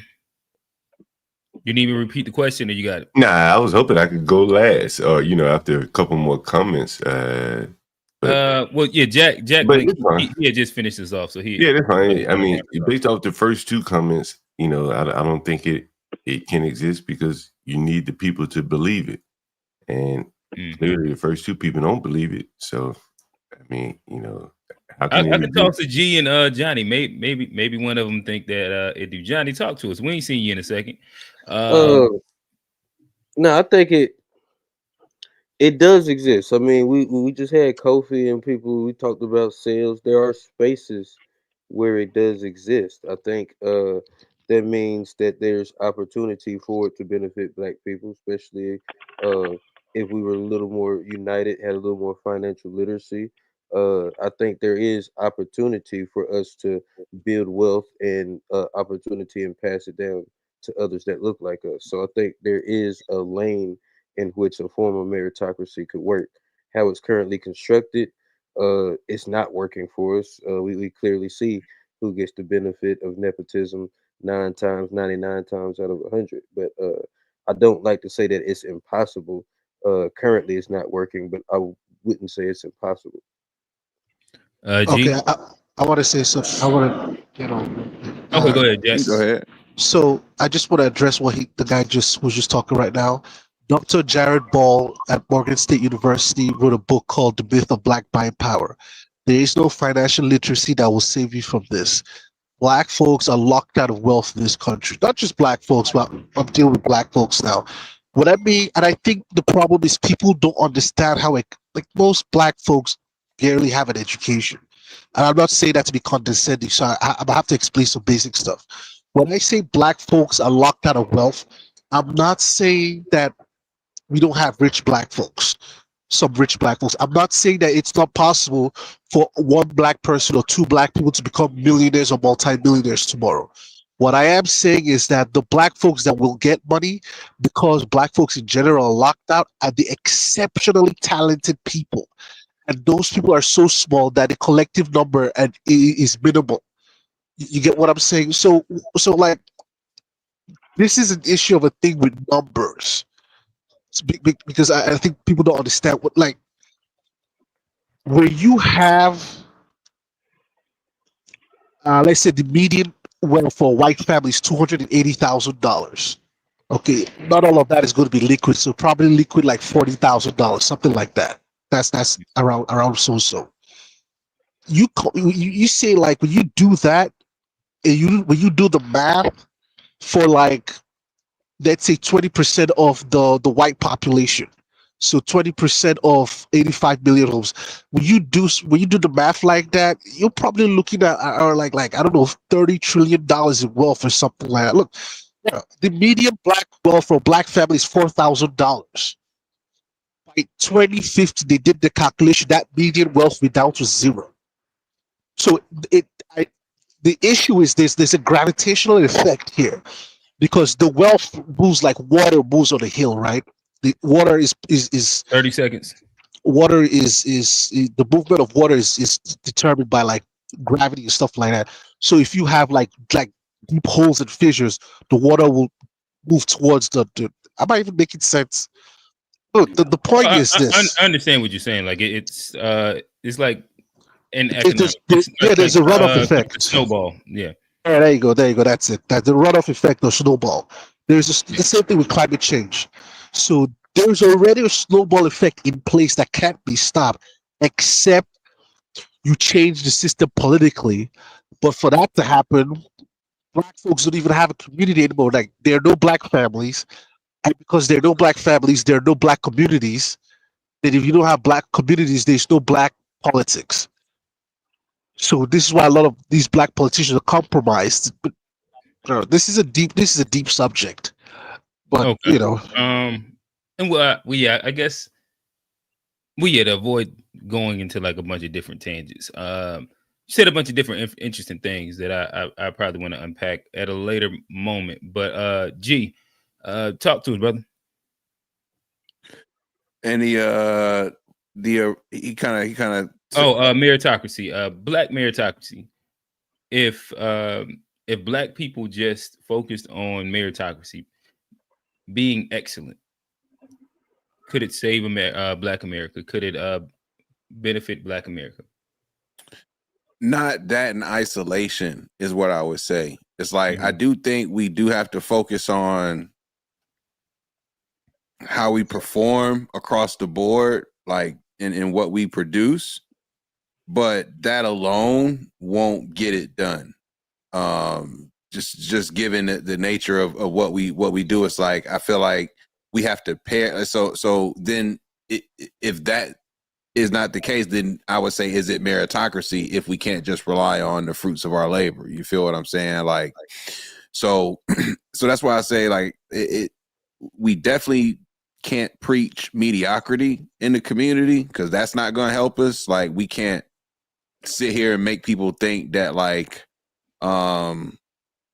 say because things aren't in your favor that you don't need to work as hard as possible to get as much as you can. You see what I'm saying?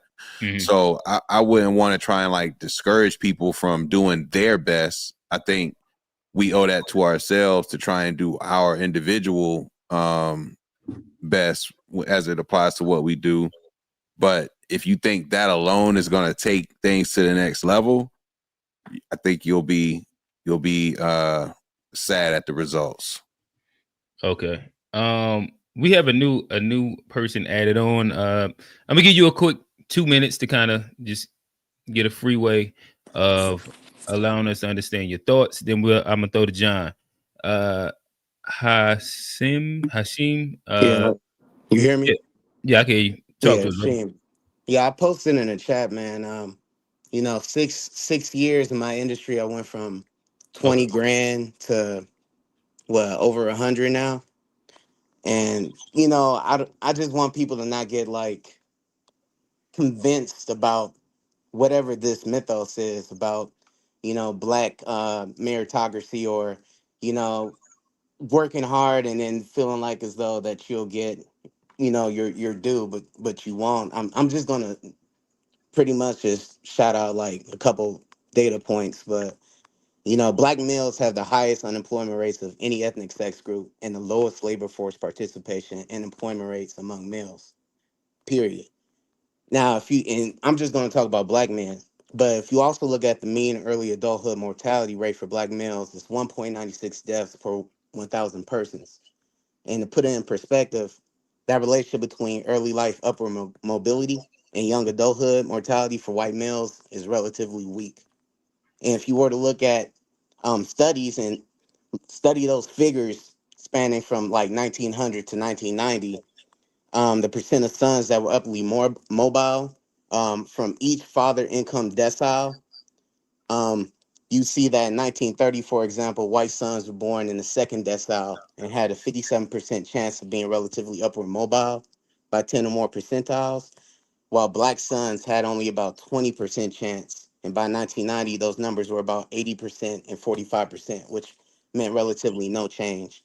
And then there was another study saying that, and this was the Chetty and Hendren study, that no matter what their parents' income level, black men do worse than white men on average, period.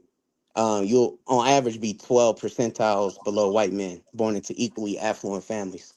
So what all of that shows is that if you look at the data, Anybody saying that gumption or like sheer will and tenacity alone will net you a positive, that doesn't bear in reality. And that's just coming from someone that went through an entire apprenticeship where less than 1/10 of 1% of black men actually become journeymen and then go into a fame company where that's probably at the company is like only 5 to 6, 7% black, you know. So I just feel like black people should just be more realistic. That I'm gonna just end it there. So I want to Um, say, I want to say something real quick, but this is Yeah. especially true for the females, because a lot of black women have been psyoped to think that they can demand something from black men and from society when they are part and parcel of a failed group. So that's just a sidebar. gotcha. I guess we're getting into like an interesting space. I think Hashim, you brought up some interesting things. And I mean, were you meaning to say percentage instead of percentile?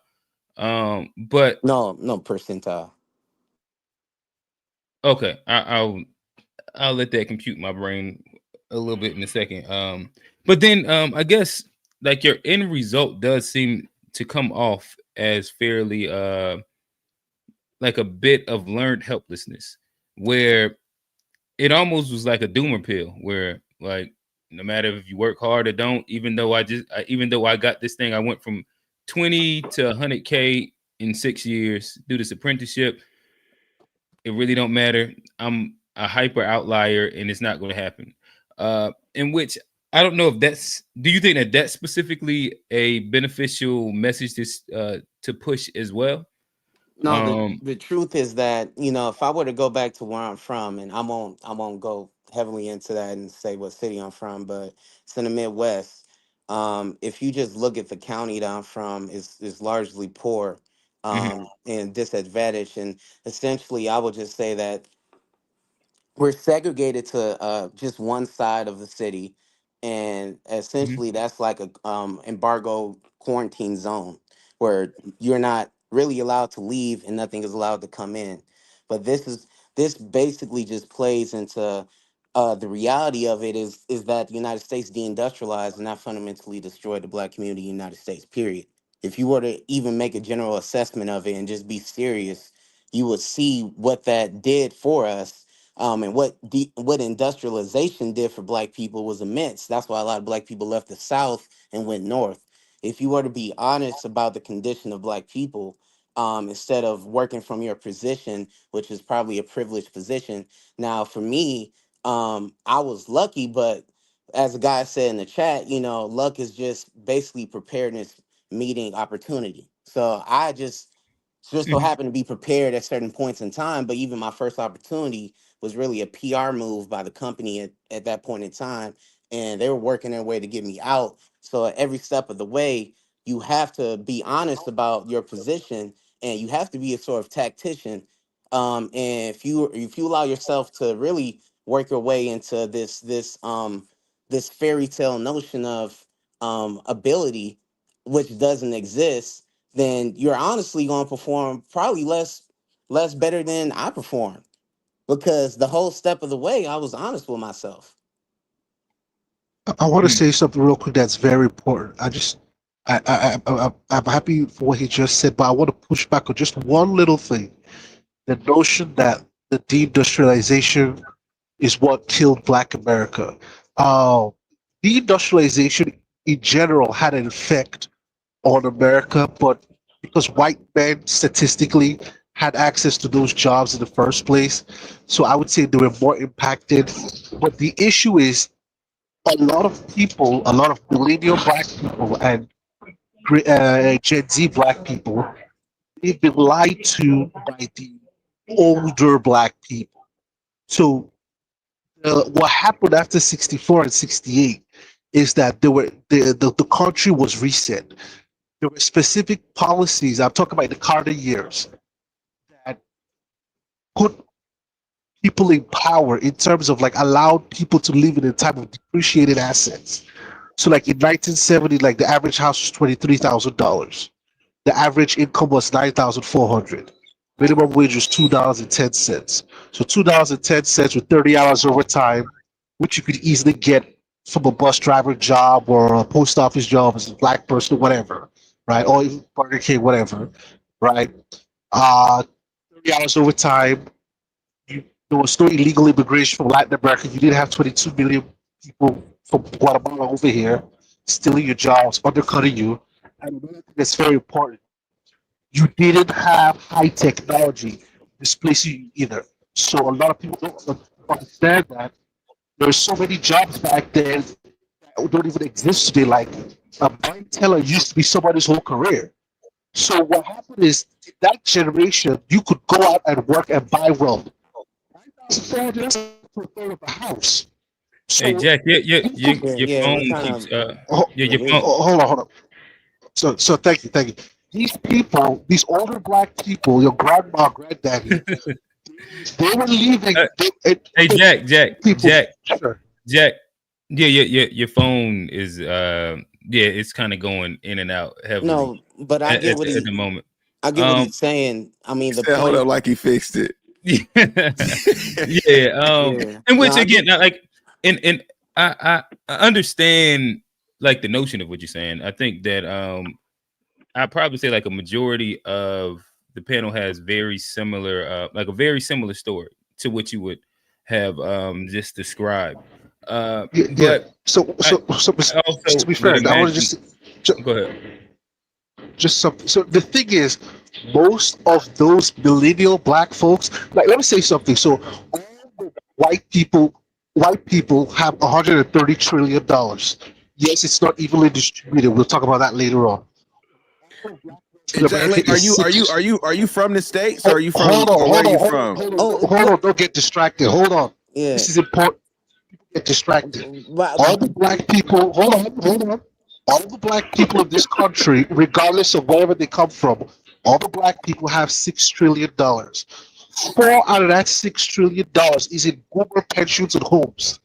So when they put Diddy on the cover of Forbes magazine, they shouldn't put him up there. They should put your grandma or your granddaddy in there. You get what I'm saying? So the problem is the journey of the black folks who were born in that Jack, time.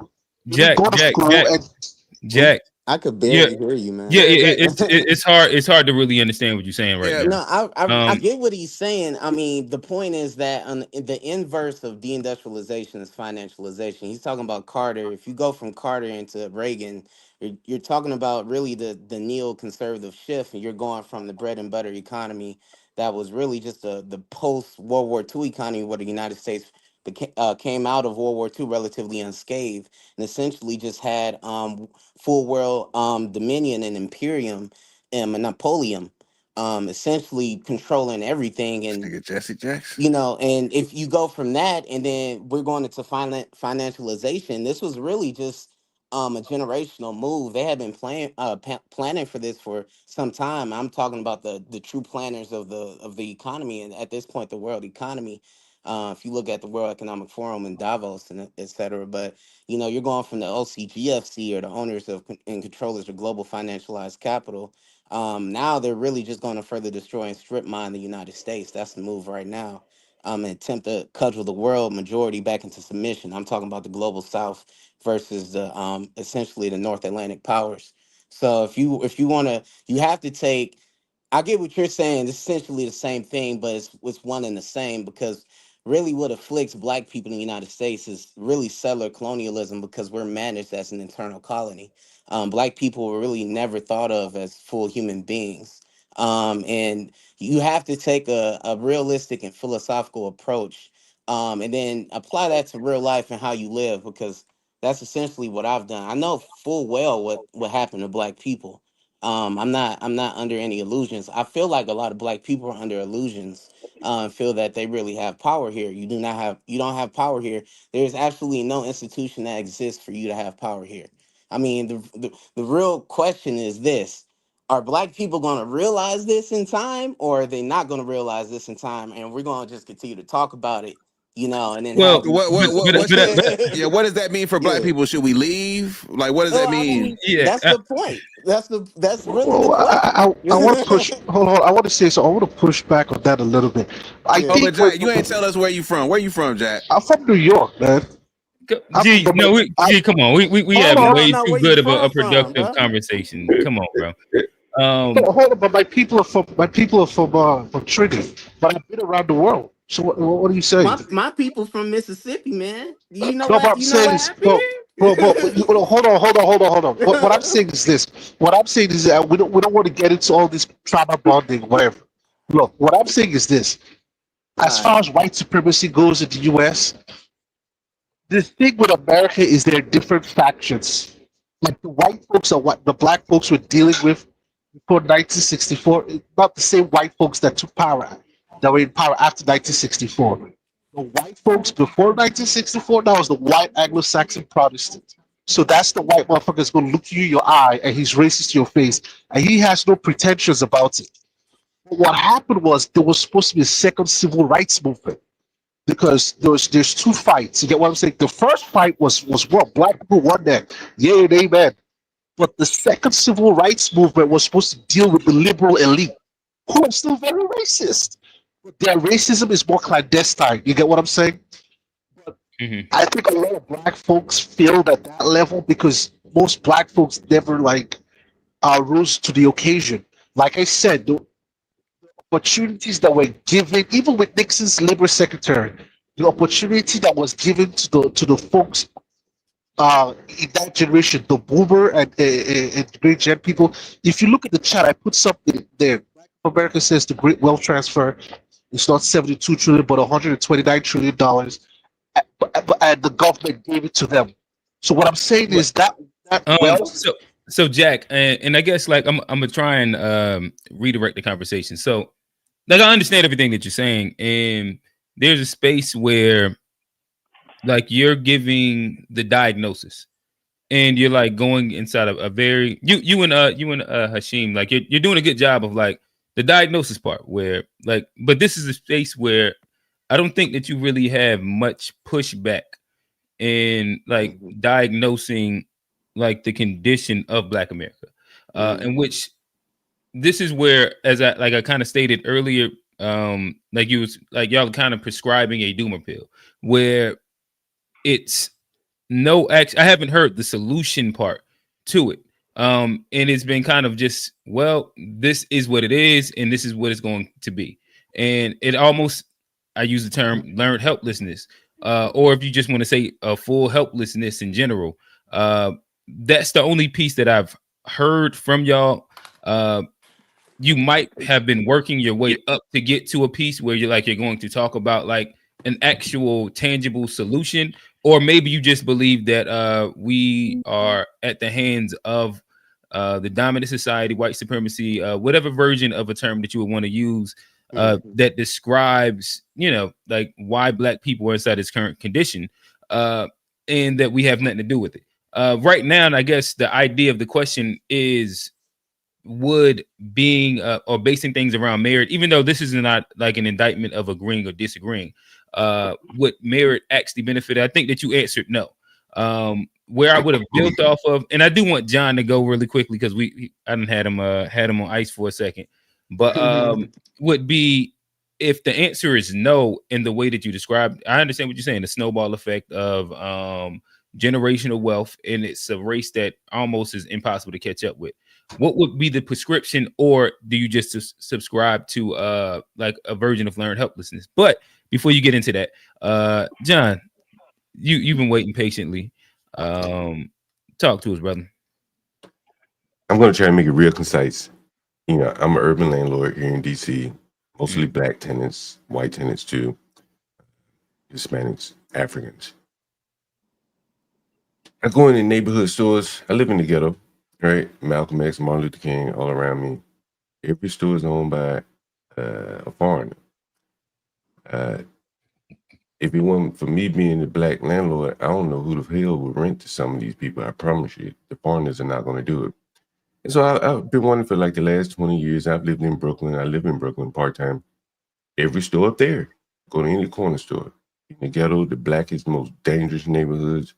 And I lived in some of them, Crown Heights. All the stores are owned by Yemeni. And those stores make a shitload of money. And the blacks just, it's the lowest hanging fruit. But it seems like to me like the blacks are taking some Rube Goldberg type approach to the basic elements of life. Food, water, shelter. Everybody needs it. So you have blacks trying to do all kind of other shit that ain't even necessarily needed. And you got a bunch of poor black people really can only afford the basics, food, water, shelter, right? By and large. And the blacks are out here trying to sell them some shit that they can't afford, a belt, a t-shirt or something, right? And by doing so, they've ceded higher ground to these other people that come into our communities and more or less exploit us. It's like, if you, most of you niggas probably know about selling dope. The blacks are giving up their corners. And other people have come in and taken over the corners. And you really can't go anywhere without any corners. You know what I'm saying? And that's just, I think, where we stand. You know, a lot of these blacks going to have to figure out how to make money in their own neighborhood because every other community does. Short of that. Black folks have lost too much leverage is what I guess he's trying to say. And Yeah, it's not just... You got to control your corners, man. You know, if everything you buy, eat, drink, shit, come from somebody else, I mean, they're not going to be fair to you with pricing. Shit, you go in some of the ghetto neighborhoods, there's a Bangladeshi. He like two inside at a time, right? To keep the black kids from stealing. Mr.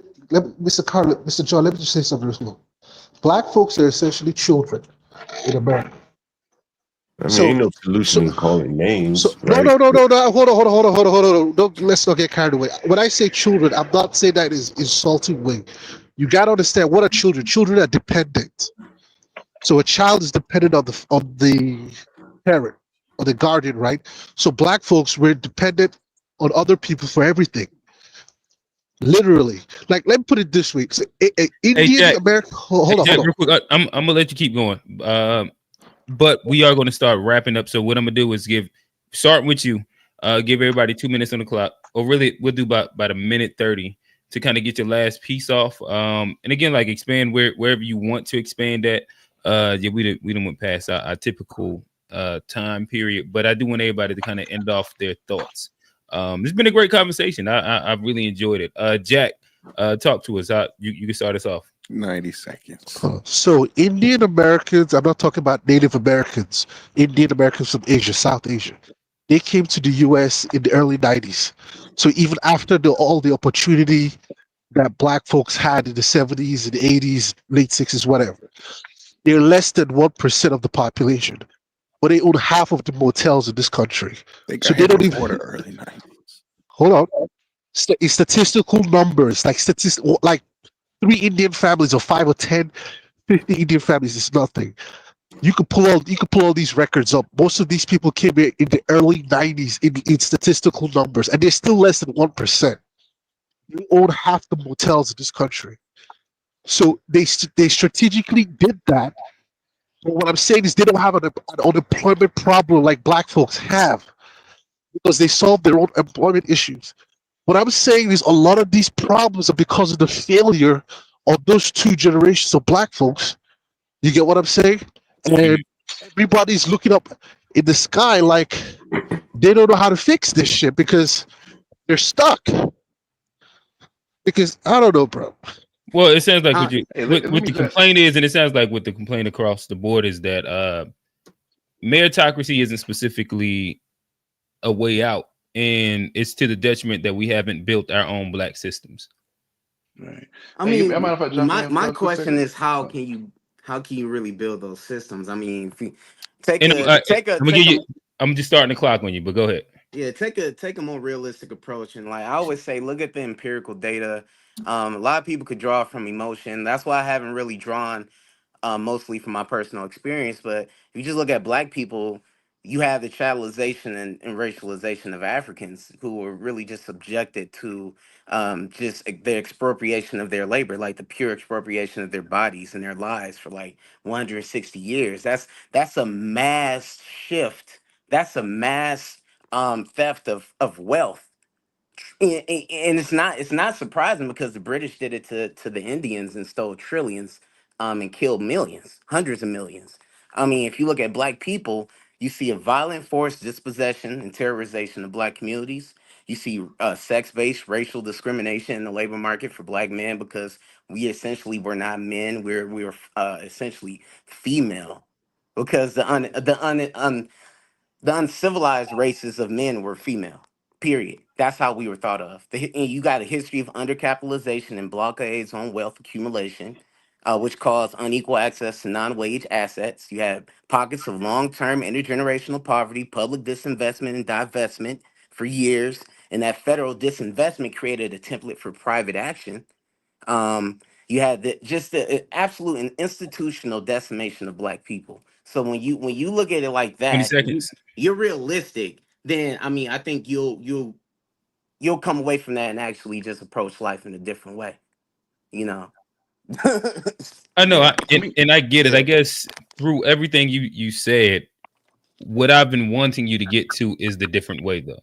Like you kind of like ran down why we are where we're at again, and I think that like you articulate that very well.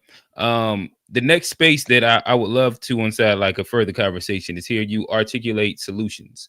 As we just continue the conversation. But no, I don't specifically have high disagreement with a lot of what you're saying. But yeah. Hey, mind if I jump in? Yes, yes, sir. You on the All clock? right, so Go real ahead. quick, just to hold like as far as like the Indians and whoever got the businesses in black communities, the government incentivized them. I mean, Yep. it's an Indian and a Chinese was on camera telling the whole game about how they get either interest-free loans or grants.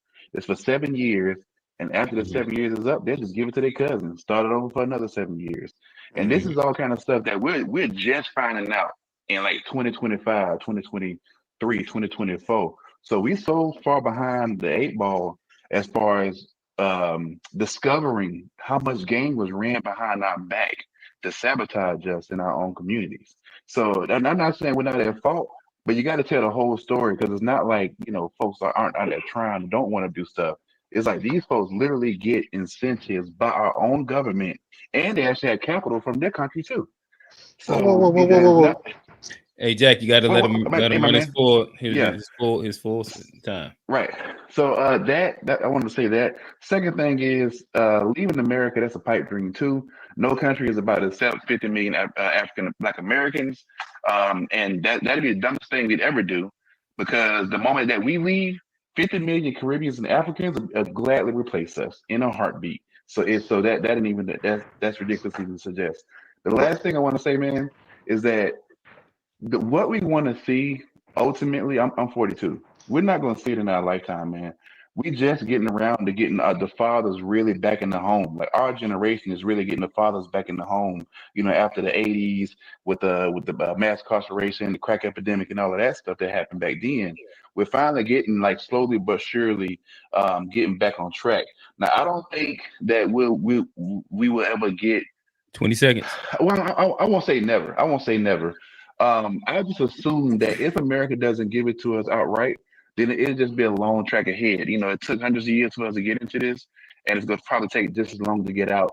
And it won't be overnight. It'll just be like slowly but surely. Just you take care of yours and you and your family, and positively influence you and every Black person around you. And that's all we can do, and just hope that it grows from there. So.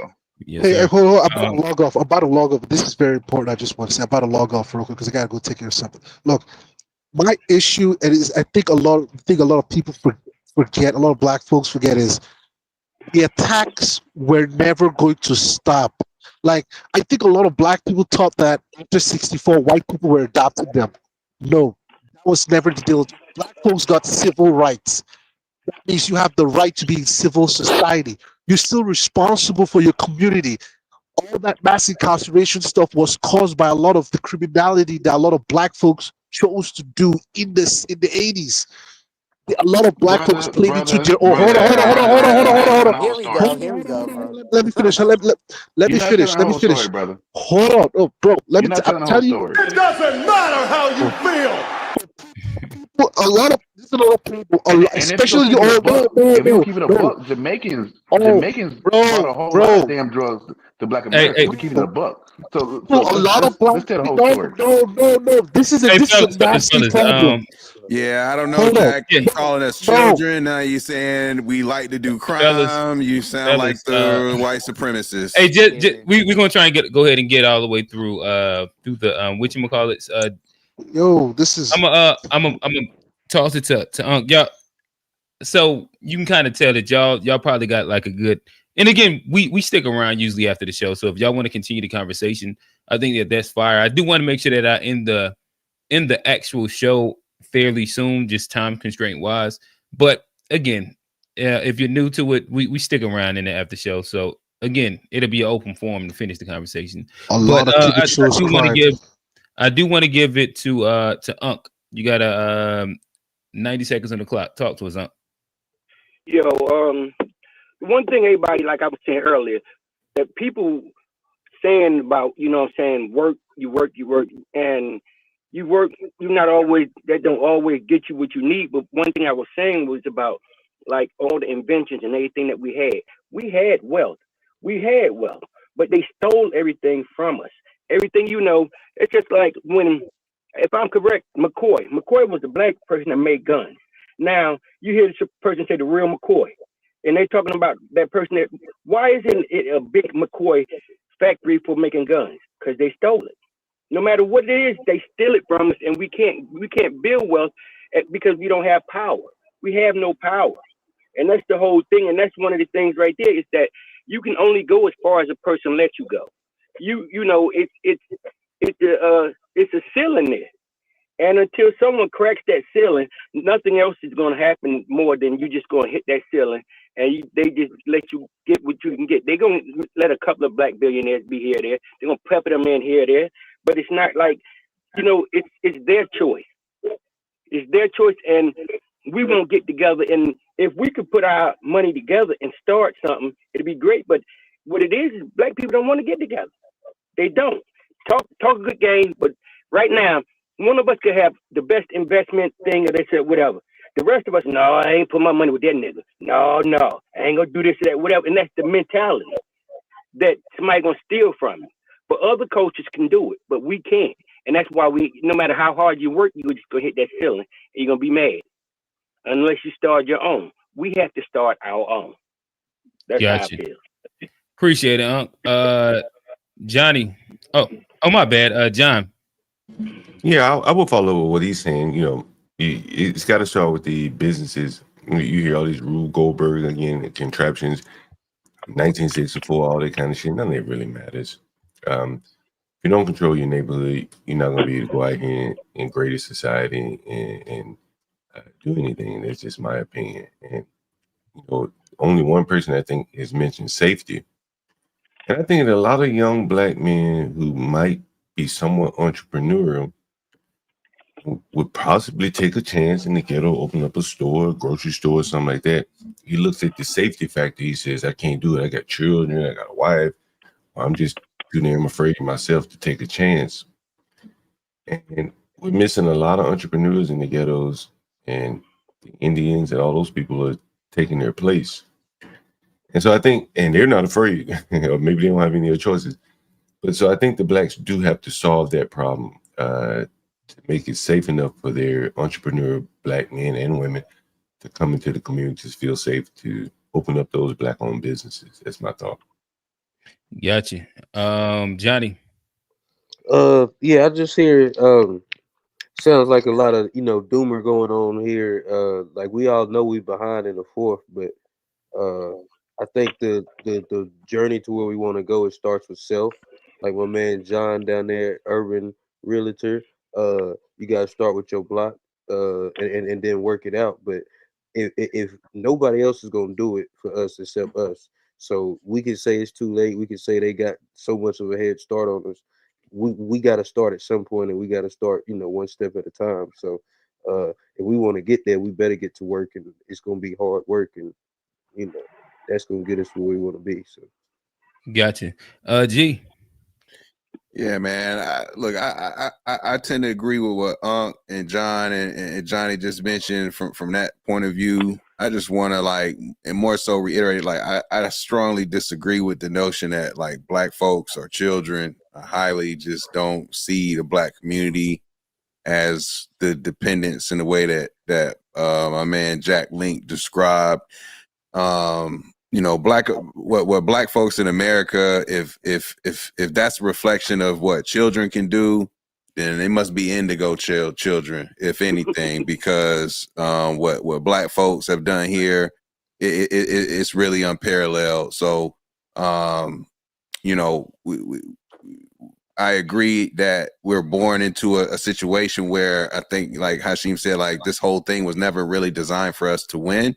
So we gotta be strategic. We gotta move together, and I agree. We gotta control the block, right? Like if you don't own it, then you know it's tough to build from there. So we gotta find ways to get that collective ownership and protect the community. I agree with that 100%.